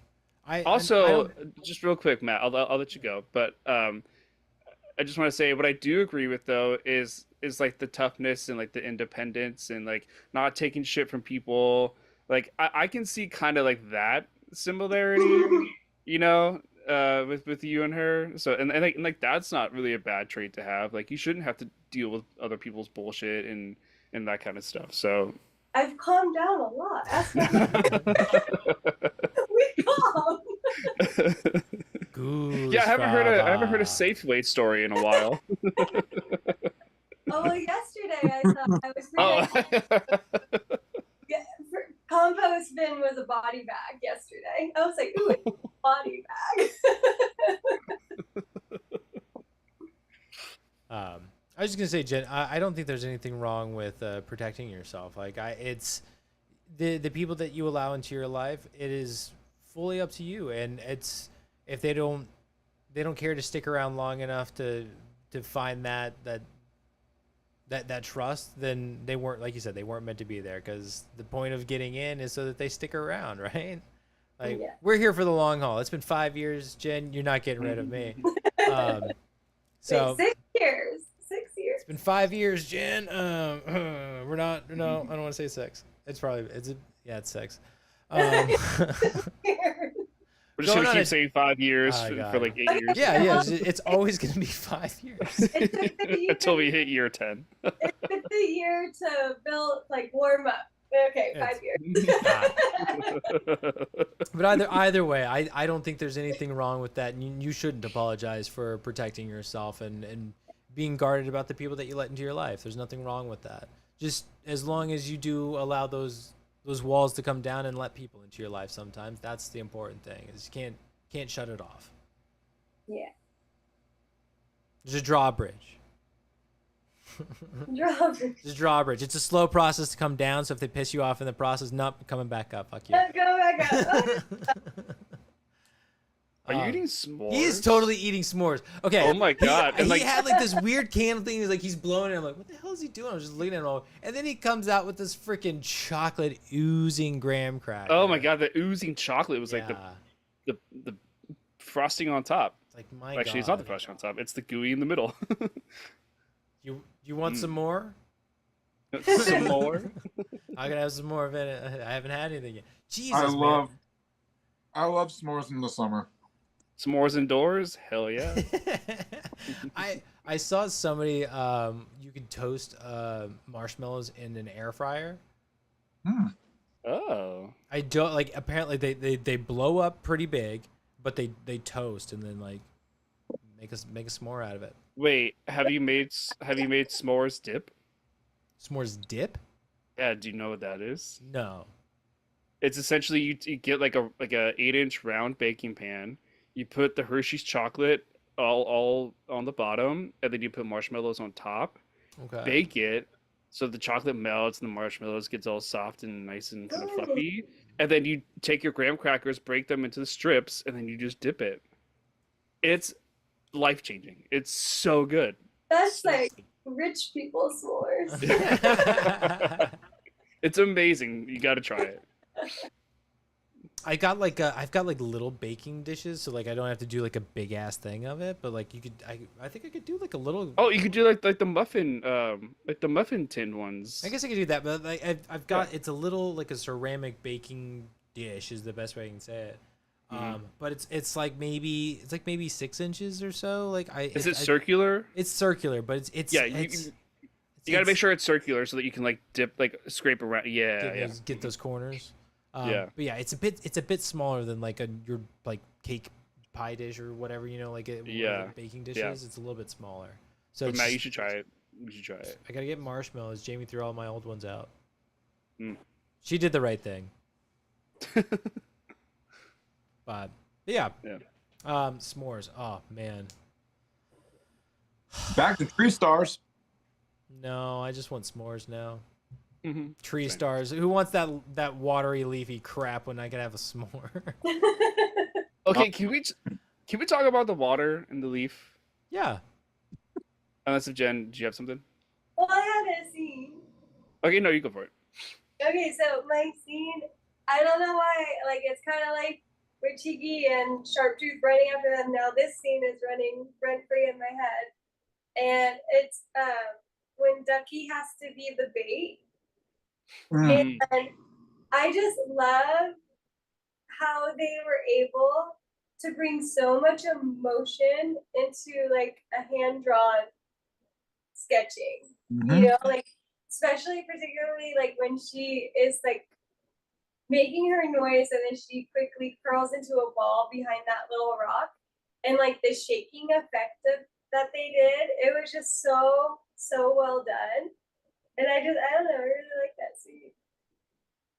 Yeah, doing like a shaking animation, like drawing it, like you have to. It has to like you have to find the right timing with it because it could be like too fast or too slow, like doesn't look right.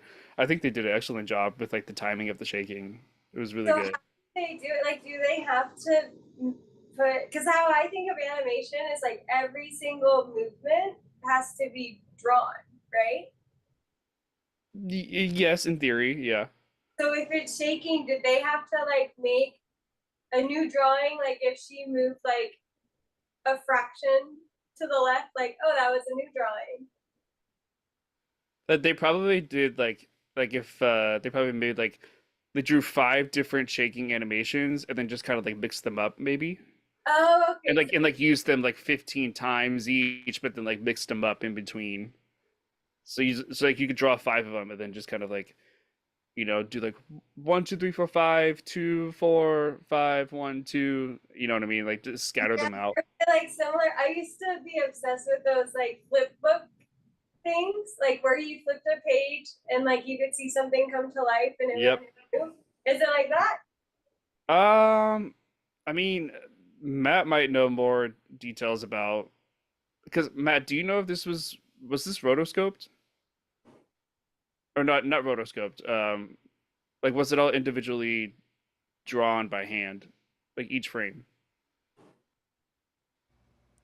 Yes, I believe it was all hand drawn.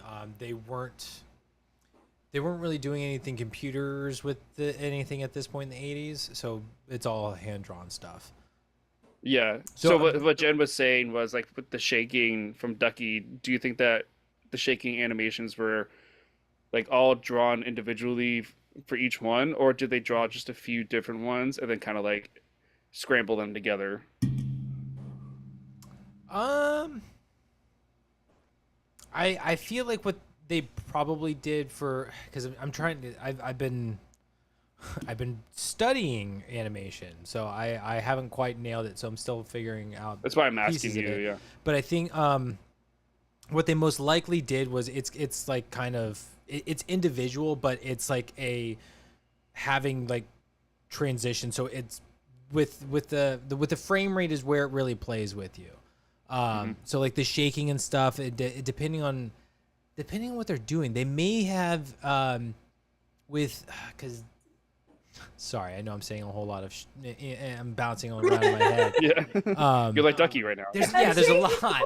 There's a lot. There's a lot that's going on. I mean, you know what I'm, but he said, but It's so it's still done. It's still done. Like they still use a camera to some level. So it is possible that some like shaking is done via camera. But that all really depends on how they are actually doing the animation.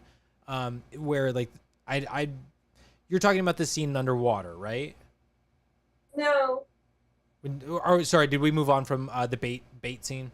when Ducky was the bait. Yeah, when she ends up in the water, but not underwater scene.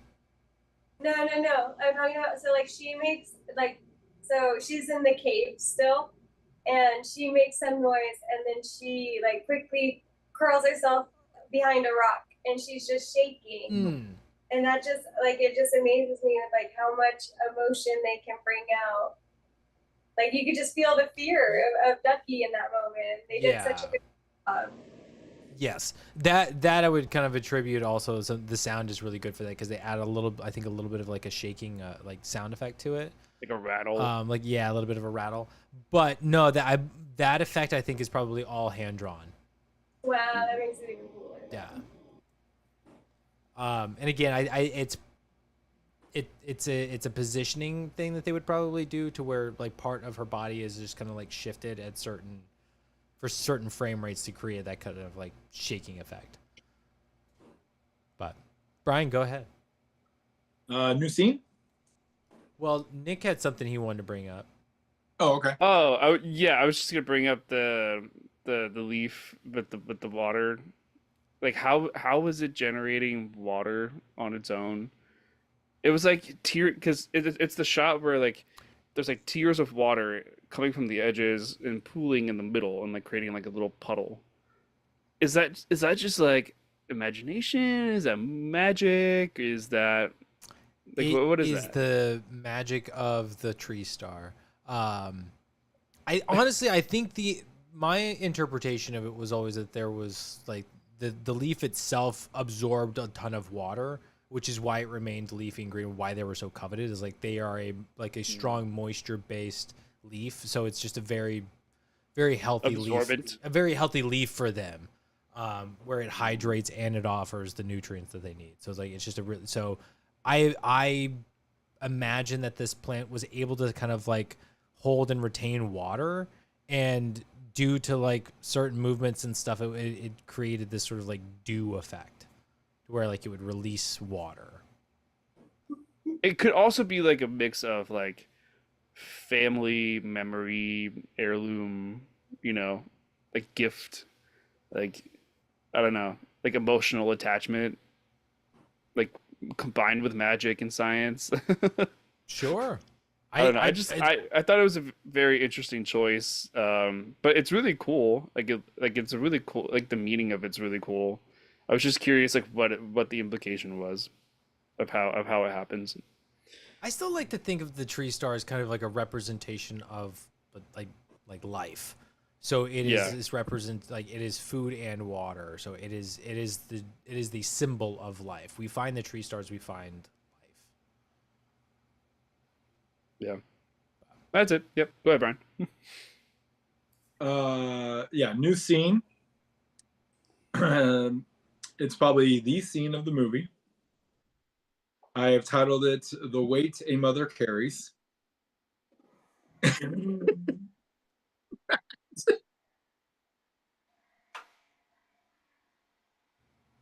Yeah, I hit you. I hit you with the Patrick Star face. Why? Okay, let's talk about it. All right. Let's talk about our childhood trauma. I mean, yeah, that's. I was just like, wow, this is quite the scene for a kids movie about dinosaurs. But here we are, about to break it down. I mean, when I was 5, I think I first saw this movie. Maybe even earlier. I don't remember exactly. It came out a year after I was born, so I'm not sure when I got into The Land Before Time, but I do remember watching it and realizing that his mom was just killed by Sharptooth. And you talk about you talk about like years later when you go into Jurassic Park, you're like, fuck T-Rexes. I hate them. Anyway, so yeah, you don't really expect this one to come. I mean, you do expect mom to do what she does, and that's protect her young, and she does an amazing job kicking ass. She does not go down without a fight. That is for sure. Even after being mauled by Sharptooth, is continuing to go to the very end. I mean, she saves her son, his friends, gives that tail whip to Sharptooth, and down he goes. So really good scene there. And again, I can't stress how creative and ingenious it was to use the shadow imaging on the rocks for when the actual attack was happening. It was enough for you to, you can infer what's going on without having to truly see the full visualization of what that could entail. Jen. So I thought, like, I know that Sharptooth and the mom were obviously fighting, but I thought what did her in was like the earth breaking and rocks falling. Like Sharptooth didn't actually kill her. It was the. Oh, so you missed the shadow portion then. I did, yeah. So do you know what I'm talking about when I say the shadow portion? No. There's a scene it cuts to. You can just see shadows being casted on the rocks because of the way that the sun's setting at the time of the earth shakes. By the way, I am never referring to it as earthquake ever again. They are earth shakes to me. And when you go to In-N-Out, you get a milk quake. Amazing. Anyway, what you see is Sharptooth jumps on the back of mom, and then the shadows start to emerge together, which you're basically inferring that she's bit, scratched, what have you. I'm thinking he took a chunk out of her back. But yeah, just you can see the chunk. Yeah. Okay. But they show that via shadows. They don't show it as a visualization.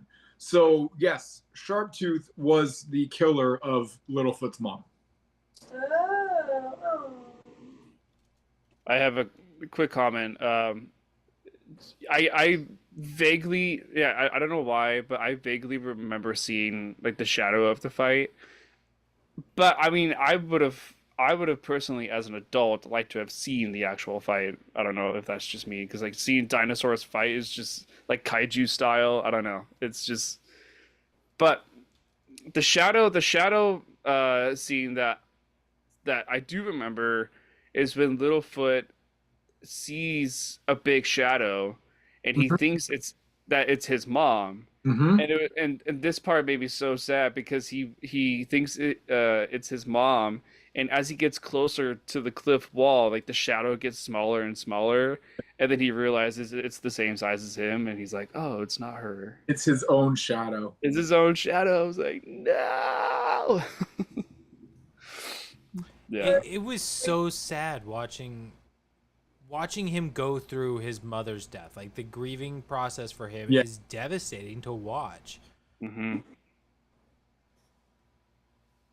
And did they actually hit all five stages, didn't they? Probably. I don't remember all of them.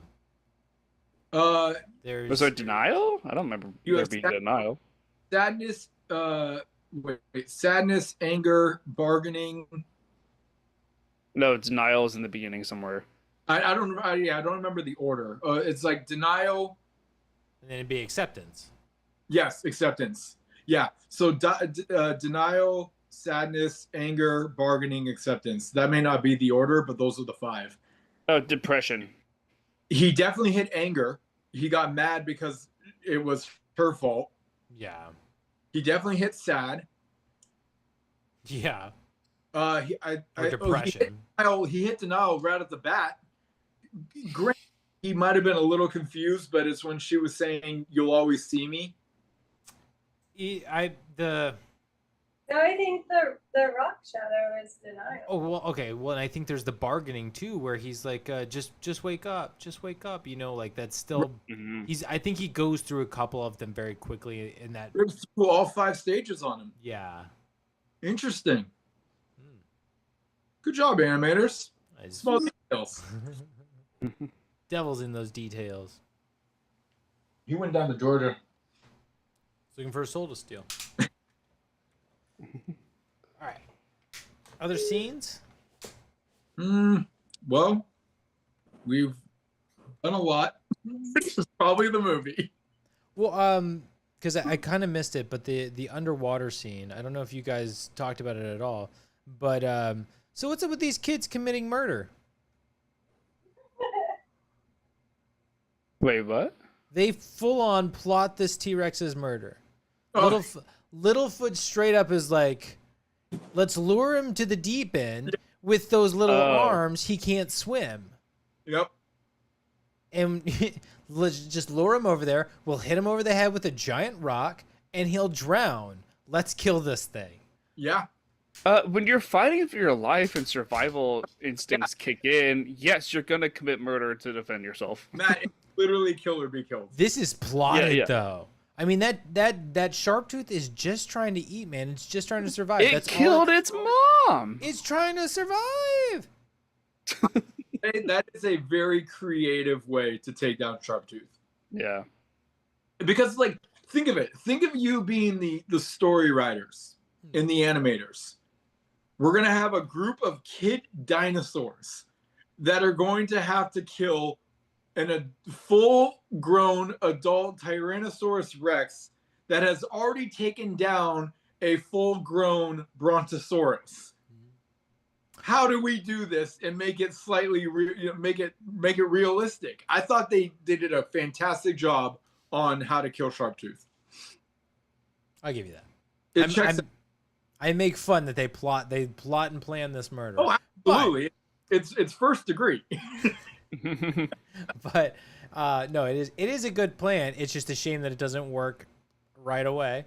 And we got to pivot. I do think it's funny to me that Petrie gets snagged, and it's like Sharptooth, of all of the things for you to drag with you, the tiny little pterodactyl is the one that's the hill you're gonna die. I was like, nope, this one's mine. All right, dude. But I really like this moment where I know I'd mentioned earlier about how Petrie being like an adult voice actor is able to kind of carry a lot of the emotion and everything. But Petrie kind of like climbing up and being like, hey, is everybody okay? Kind of a thing. But Ducky in that moment, when she is just devastated, she's like, we lost him. We lost Petrie. And just like losing it. It's a really emotional moment. And when she realizes Petrie's alive and survived, it's like, it's so sweet. And it's like, and it feels real. It feels genuine. It's such a nice uplifting moment. Go ahead, Jed. So I disagree because this was kind of my head scratcher, I guess you could say. Because to me, I feel like if you compare the emotions between Littlefoot and Ducky, like when Littlefoot's mom died, they made it so obvious and they hit you in the heartstrings so hard, where I felt like with Ducky's emotions, it was very held back and you almost predicted like nothing bad is gonna happen here. Now maybe Fair. when you're a kid, you miss that, but at least for me, I was like, oh yeah, I'm not worried about a damn thing. Like we know he's gonna be just fine. Like it's like it was very tamed, I feel, if you when you after what we went through with Littlefoot's mom, it's just you can't compare the two. Yeah. No, that's fair. That's fair. Yes, it's Yeah, that's a pretty good point. you can kind of tell like it's all gonna be fine. Yeah, I just felt like it was a little held back. Oh, Ducky did have some solid tears going. Well, that's good animation. Yeah, exactly. But my head scratcher was like, I wonder why they chose to do that, to kind of make it, at least for me, make it a little obvious that it was going to be okay. I do think it is for like the kids, is like that recognition of like it's going to be okay. It's like it's to let you know how they've already hit you with the big stakes, right? Like we lost mom, so we don't need to hurt you again. So by keeping it kind of light enough in the sense that you can tell like everything's going to be okay. He's okay. And you can recognize that, it takes that scary moment and makes it less so. Cuz to me I feel like the big scary moment with Petrie is when it grabs him like he's freaking Jaws and Bruce is pulling him under.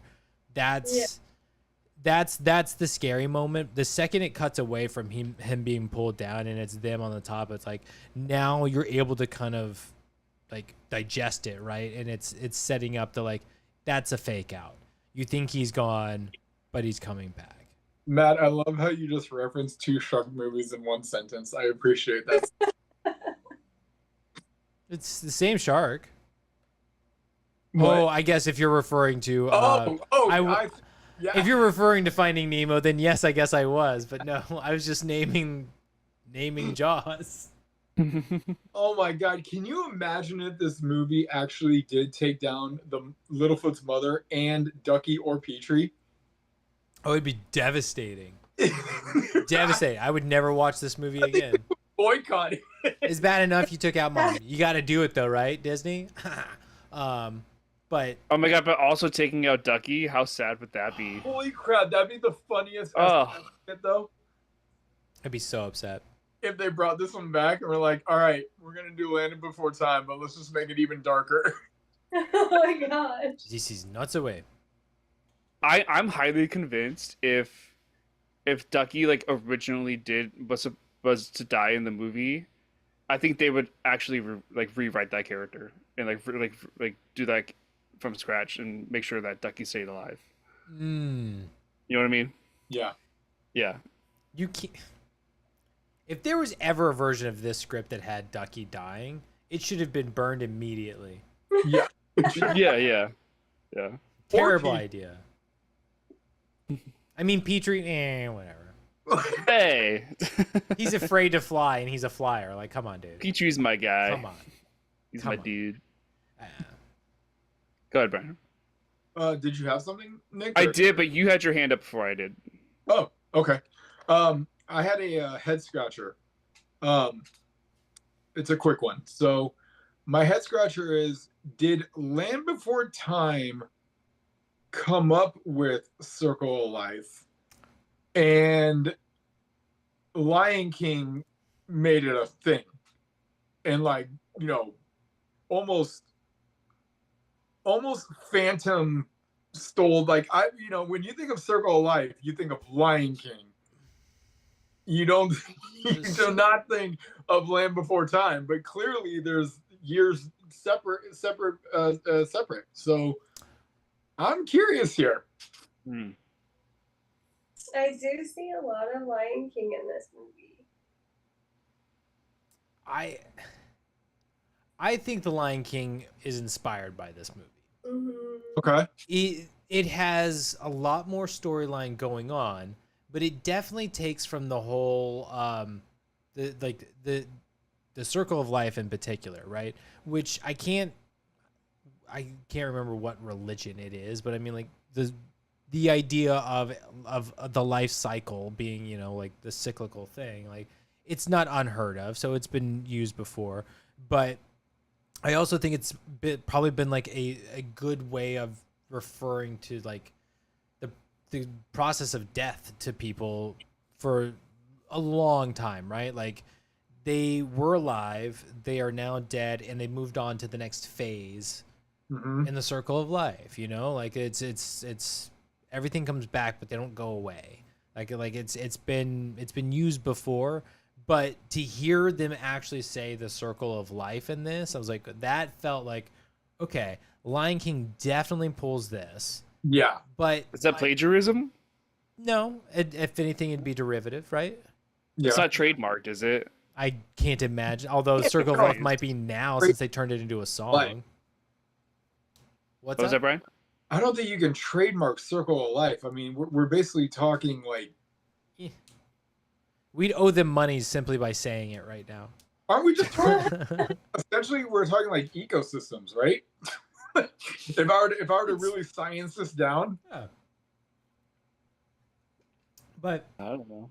but that's what I'm getting at. Is like this is it's been done before essentially, but yes, hearing it is crazy. And Lion King, I think, takes that idea of the circle of life, and instead of it just being kind of like the backstory to it, like I mean, The Land Before Time, the circle of life, that is technically what this is. Like the whole story is like this death and life. It is kind of that story, but the Lion King focuses on it in a different way. I would argue that the story for The Land Before Time is essentially having Littlefoot find his way to accomplish this mission that he's on, like basically finding it to believe in himself. I think that's versus the circle of life, where Lion King, they really honed in on the circle of life and they made it cool. I think that's the difference. Wasn't expecting that. They made it cool. Tell me I'm wrong. Tell me I'm wrong. They made it into a bomb ass song. I'll say that. Yeah. To a dope ass song. Okay. I will say, the plot for The Land Before Time is, main character gets a mission, get from point A to point B. Like that's the story. Like that's your plot. While getting over, or going, not even getting over, while going through Like the motions. the loss of his mother, There, and the separation of his family. there's a lot happening here. Mm-hmm. He has to learn and understand death. He has to survive on his own, and While being hunted. There's also this question of faith of, this is what my mother said, and I have to believe that it's the right thing to do because it's what she believed. Like, there's no promise of we'll ever get there. It's keep walking until you do. Yes. So there's a lot happening in this movie. They just don't address it. It's basically trusting what you don't see ahead. Not to mention, you have now taken over the role of a leader without really knowing it or fully volunteering for it. It's more of like, hey, I'm going to the what is it called? The Grass Valley, The Great Valley. the Grass Valley. The Great Valley. the Great Valley. It's like, I'm going to the Great Valley, and everyone's like, Oh my god. I'll go to the Great. This is like Forrest Gump running. People just started to follow, and now he's suddenly in charge of everyone who is following him. Pretty much the same for Littlefoot. He's over here trying to get to the Great Valley. People are joining in, or not people. I'm sorry, dinosaurs and species are joining in, and suddenly he's now responsible for listening to his mother, believing in what his mother told him is true, and literally going on this blind mission. Do you guys believe that they found like the rock shaped like a long neck was by accident, or were they following a path, or was it just like luck? That was Was I it don't faith? Was it I was it don't think, just because his mom said we're gonna keep the what did she, oh man, the descriptions that they called the ball, the big bright ball is she obviously referring to the sun, but I think it was like we follow the big bright ball in the direction that it sets, and we're gonna see this happen over and over and over, and we're gonna keep going in that direction. mm, Then we're gonna get to the rocks that look like us, and then we're gonna get to the mountains on fire, or the burning mountains, or whatever it is, and then from there we get to the Great Valley. So the the the Dora the Explorer map is established. I mean, they never had to ask for directions. But the storyline definitely has a lot of faith involved. Yeah, Faith like trust. and trust. Yeah, Yeah. Hmm. all of the from coming from the same dinosaur that he has to grieve the loss over. It's a So, really interesting storyline when you break it down this way. Actually, probably I don't think I gave it enough credit, to be honest, after this like deep dive discussion that we're doing, where we're going into the story versus just talking about the animated dinosaurs that are on the screen. yeah, so the thing that I was gonna say, the reason why I had my hand up before, was a scene when the actual earth shake happens, and it's as soon as the earthquake is done, it's that really sad moment where you see I think it's Sarah gets divided or separated from her family, Yep. and I'm just like, man, that Literally the yeah, like pose.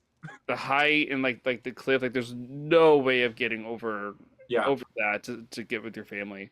Like how emotionally devastating is that? Yep. Once you get separated, now it's like you're fighting for your life to get back to get back with them, and you got to figure out a way, and like that hit hard. Yeah. Good.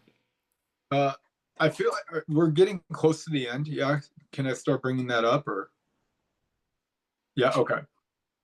I've always found the end of this movie kind of interesting when you actually break down the reality of it. They finally, after this grand adventure that they just went on, their lives in danger a few times, they make it to the Great Valley, where everyone just happens to be there.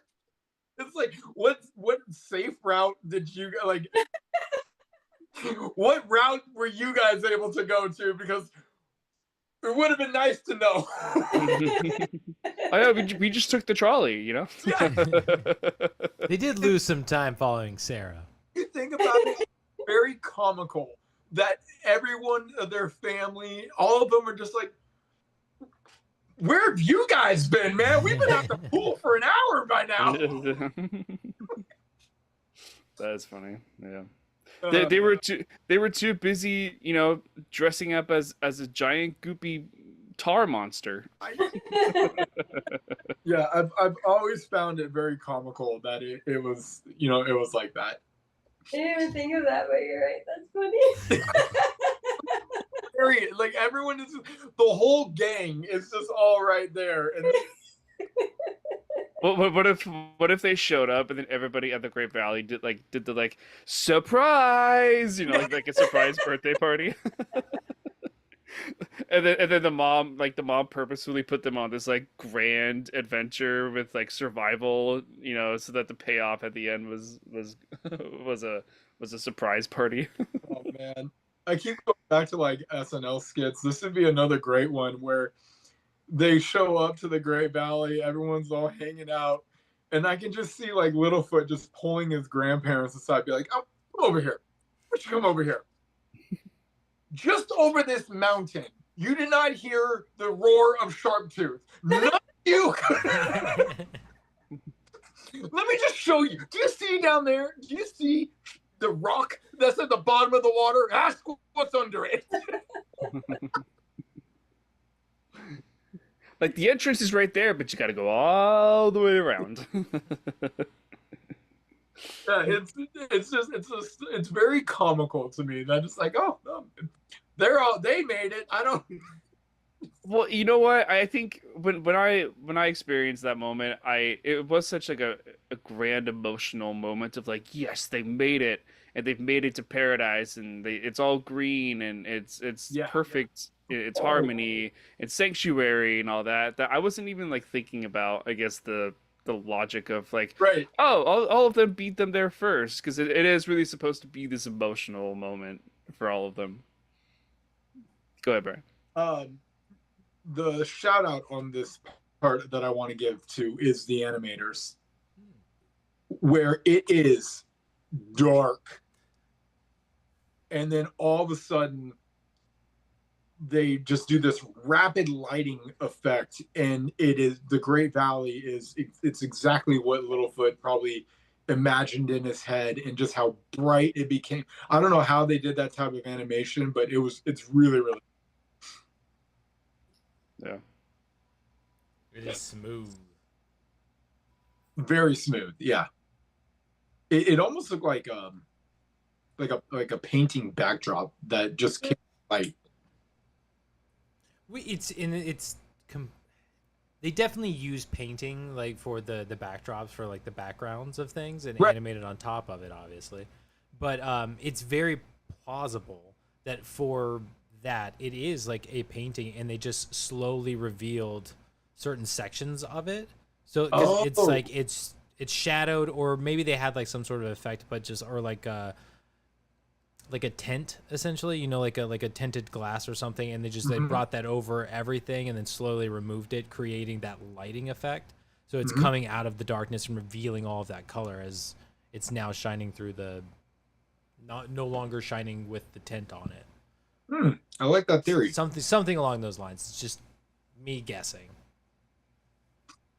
But yeah, it is a great reveal, and I didn't think about it before. I assumed the families would be there first because it's like they ended up on the good side of the crevice, but I just never thought about it. I was like, yeah, you're just chilling there, enjoying yourselves, and like, oh my god, there's my daughter. Hello.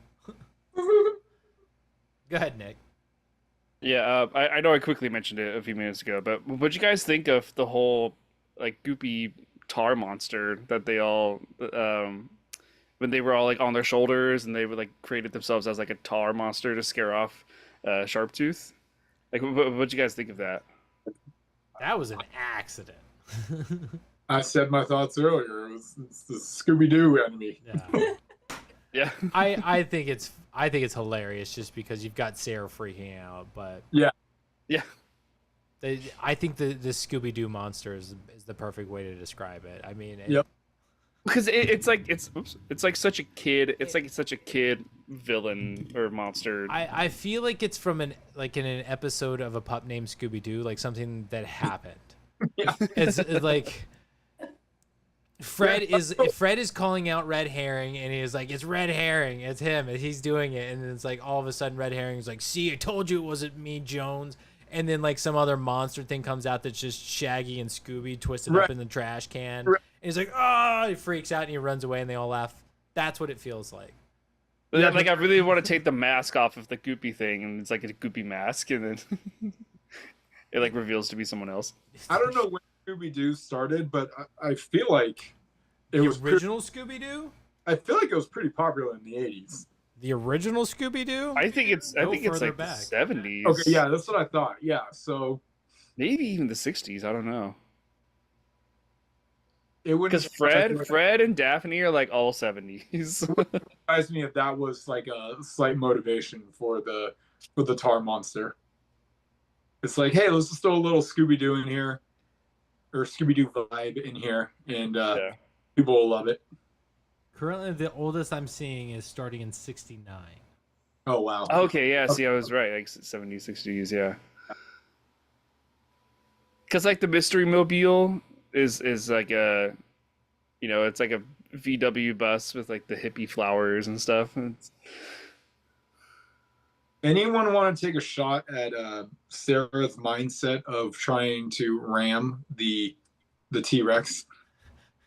She thought it was dead, and it's just her boosting her ego. Like, I'm a tough Triceratops. Look what I can do. I'm gonna hit this sharp tooth. Yeah. I love the eye popping open and just that is like, so good. Yeah, that is so good.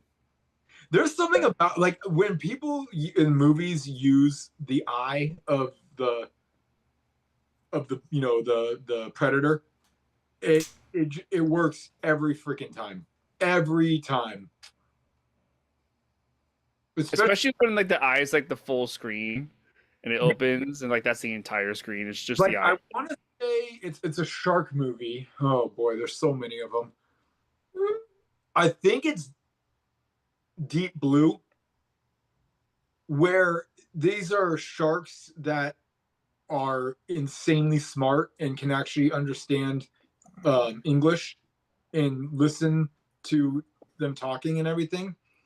And there's this one scene where the shark is swimming and listening to the conversation, and then all of a sudden it like swims by and the eye is just like right there watching them. It's such a great use of a shark. What? That's creepy. Yeah, I love when they have like they use eye as like a focal point. Some examples that I can think of. You've got Jurassic Park with the T-Rex. Yes. You've got I think they do it with I think it's Smaug in The Hobbit. Wouldn't know that one.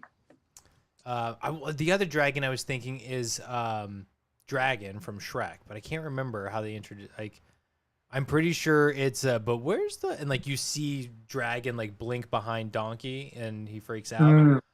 I want to say there's another one, but with it's an octopus, and same kind of thing of like they're in the dark and like you light up the glass in an aquarium and it's just like an octopus is like yeah. See, it's a killer move. It's perfect. I think for a monster movie, like I could imagine it's in every damn Godzilla movie. Oh, I was about to say it's when they're huge and they're like looking through like your apartment and it's just like, their freaking 20-foot diameter eye is staring at you. Yes. I think anything that you go that's like it's a monster movie or you've got like some sort of kaiju thing going on. Yes, totally. Get the eye involved. Totally. Yep. You know what though? Like I think it's great on a small scale too, where you do the same thing of like you have your villain or whatever. Like I feel like vampire kind of a thing is pretty typical, but you have everything where you think somebody's dead and they're just like perfectly still, they're not moving, and then all of a sudden you get close and it's just the eyes kick open. And you're just like, oh, like it's a good jump scare of just like revealing eyes. Yep. They did. Oh, you know what? They did that for Twilight. I forgot which one. I don't recall. I do. I definitely do. It's when Bella is turned. Like, oh, don't worry, man. I got you. She's turned in like the fourth one. She's laying down and she opens her eyes and that's the end of the movie. Yes, so that's Yep. That's the fourth one or part one of the fifth one, whatever the hell it is. I'm sold. Anytime you use eyes, it just works. Just leave objects out of it, please. Okay, actually, a notorious one, just because I'm remembering this fact. I think it's for Blade 2 or maybe Blade Trinity. I can't remember. For one of the Blade movies. Okay. Wesley Snipes, it's Blade is laying down and he refused to open his eyes. Like the final shot was supposed to be him, Blade, opening his eyes, and he refused to open his eyes. So he would do this take and wouldn't open his eyes. They actually CGI his eyes opening. So there's like it's your eye reveal, but because the actor refused to open his, like, this is the rumor that I've heard. I've like what I've read. Like, I don't know why he would refuse to open his eyes. I don't know what the deal was, but like they 100% CGI'd his eyes opening. That's crazy. All right. Anything else? I think we've hit the end. I think this is it. Okay. Well, who won the movie? I'll go. Go ahead, Jen. The artist win the movie. I think that's what they would be. The All animators, yeah. Yeah, because at least for me, because like they did, it's stunning, so stunning. Yeah, I agree. This is it's beautiful, and because you guys are clearly not well versed on your Don Bluth movies, although I know you've seen them because you started reacting. This is kind of a staple of his animation. Is like, it is very beautiful. Like it is a beautiful animation style. The backgrounds are just, it's always kind of have like this watercolor effect, like this watery feel to them. They're just, it's beautiful. Are you familiar with Thomas Kincaid? Thomas Kincaid. I know that name. The puzzle guy? No, well, puzzle painter. They make. He's an artist. He does more than just the puzzles, but he painter and everything. Yeah. This animation was kind of very Thomas Kincaid-y to me. I'm gonna search after this to Sure. see if like Thomas Kincaid is in any way involved with this, just because it would be crazy if he was, but I wouldn't put it past it, like him having some involvement. So I'm gonna look to see. But yeah, I think the animation is fantastic, and like I'm one of those people where I'm a Don Bluth fan because I really enjoy his movies, and I love the stories that he tells. They're not necessarily for everyone because they're animated, but they're not Disney, and that is part of why I love it. And I think why a lot of people love it, because it's beautiful animation that's telling a good story. But so shout out to Don Bluth for this one. Animators absolutely should be running away with this one. Shout out to the child actors, the children. I should say the dinosaur actors. They do great. It is phenomenal. We remember these characters for a reason. But I do have to say that the animation, the just the colors, the artistry within this, it is beautiful. Tiki, on the Instagram, can you give a special shout out to Judith? What's her name? Yeah, I can try. Try. Just do it. Actually, you just reminded me. I didn't even do Do or do not. the today's post on it. Oh well, that's gone. I think we're okay. I am with you guys. Definitely, honorable mention goes to the animators and the kid voiceovers. Just phenomenal job on all points. For me, and I didn't see this one coming until we actually did the breakdown tonight. I don't know how to, for an animation. Is it screenplay? Yes. It's still a script. Storyboard? Basically, the actual story itself is what wins the Land Before Time for me. Would you read the book? I don't know. Maybe. If there was a book, I don't know. So there are three writers. There is one who is officially accredited for the screenplay and two for story buys. Okay. Screenplay written by Stu Krieger and story by Judy Freudberg and Tony. Oh, I'm gonna get it wrong. Geis. Okay.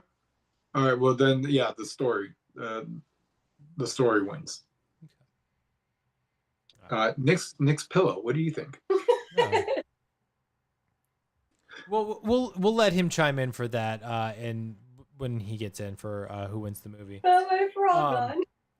But in the effort to vamp a little bit while we wait for him, like I'm waffling a little bit on next week's pick. Like I've got one like pretty much locked in, but I'm not fully convinced. So I'm kind of curious, like what sort of story would you guys be interested in? Like what following up Land Before Time, what kind of thing would you be interested in watching?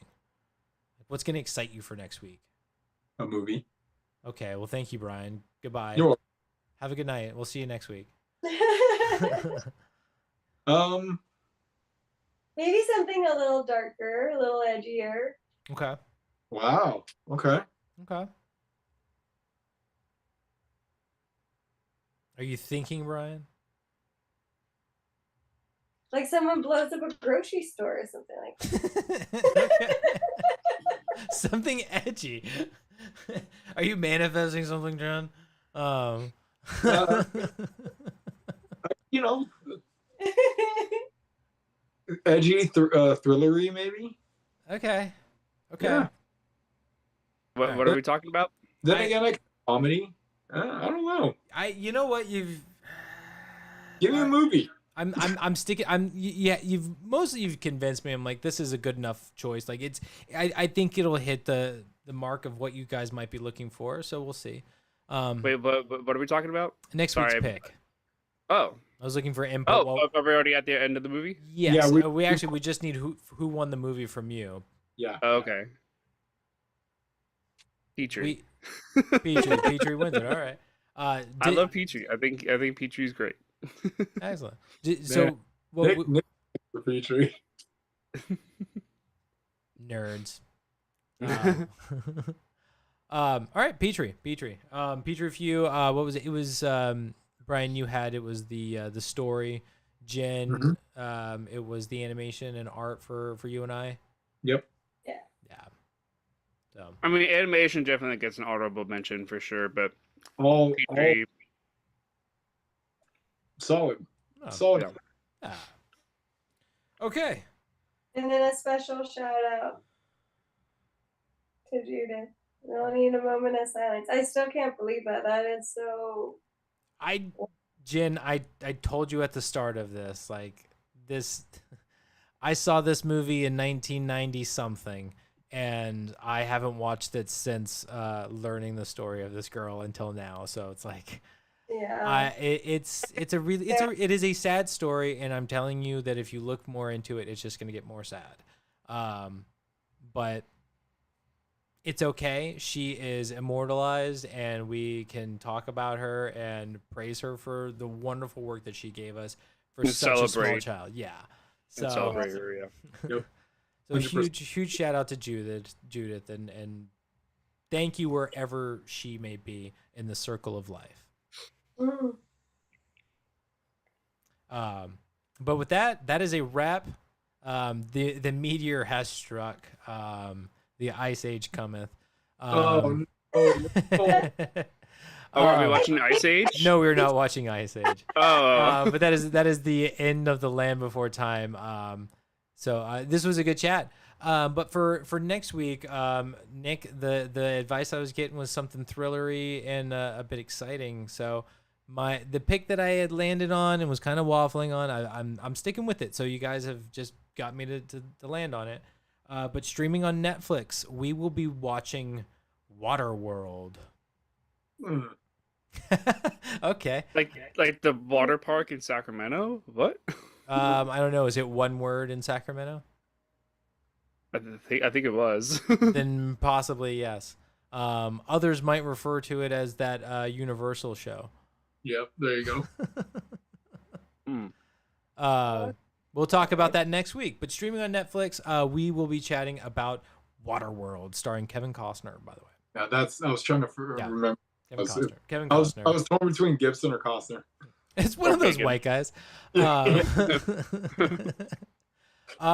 So that is a wrap on The Land Before Time. Tune in next week to hear our chat on Waterworld streaming on Netflix. And you can follow us on Instagram at good.flickas, and you can follow us here on YouTube at goodflickas. Hit that like, hit that bell, hit subscribe, hit all of those buttons, do all those wonderful things here on YouTube and Instagram. Good.flickas, GoodFlickas on YouTube, Tune in next week for our chat on Waterworld. Should be a fun one.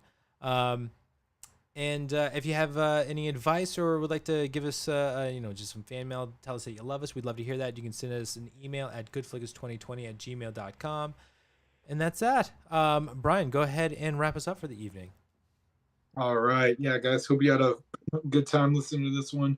I know we have a lot of fun breaking these movies down week after week after week, and that's exactly what we're going to do. It's our promise to from us to you. Yep. See you next week.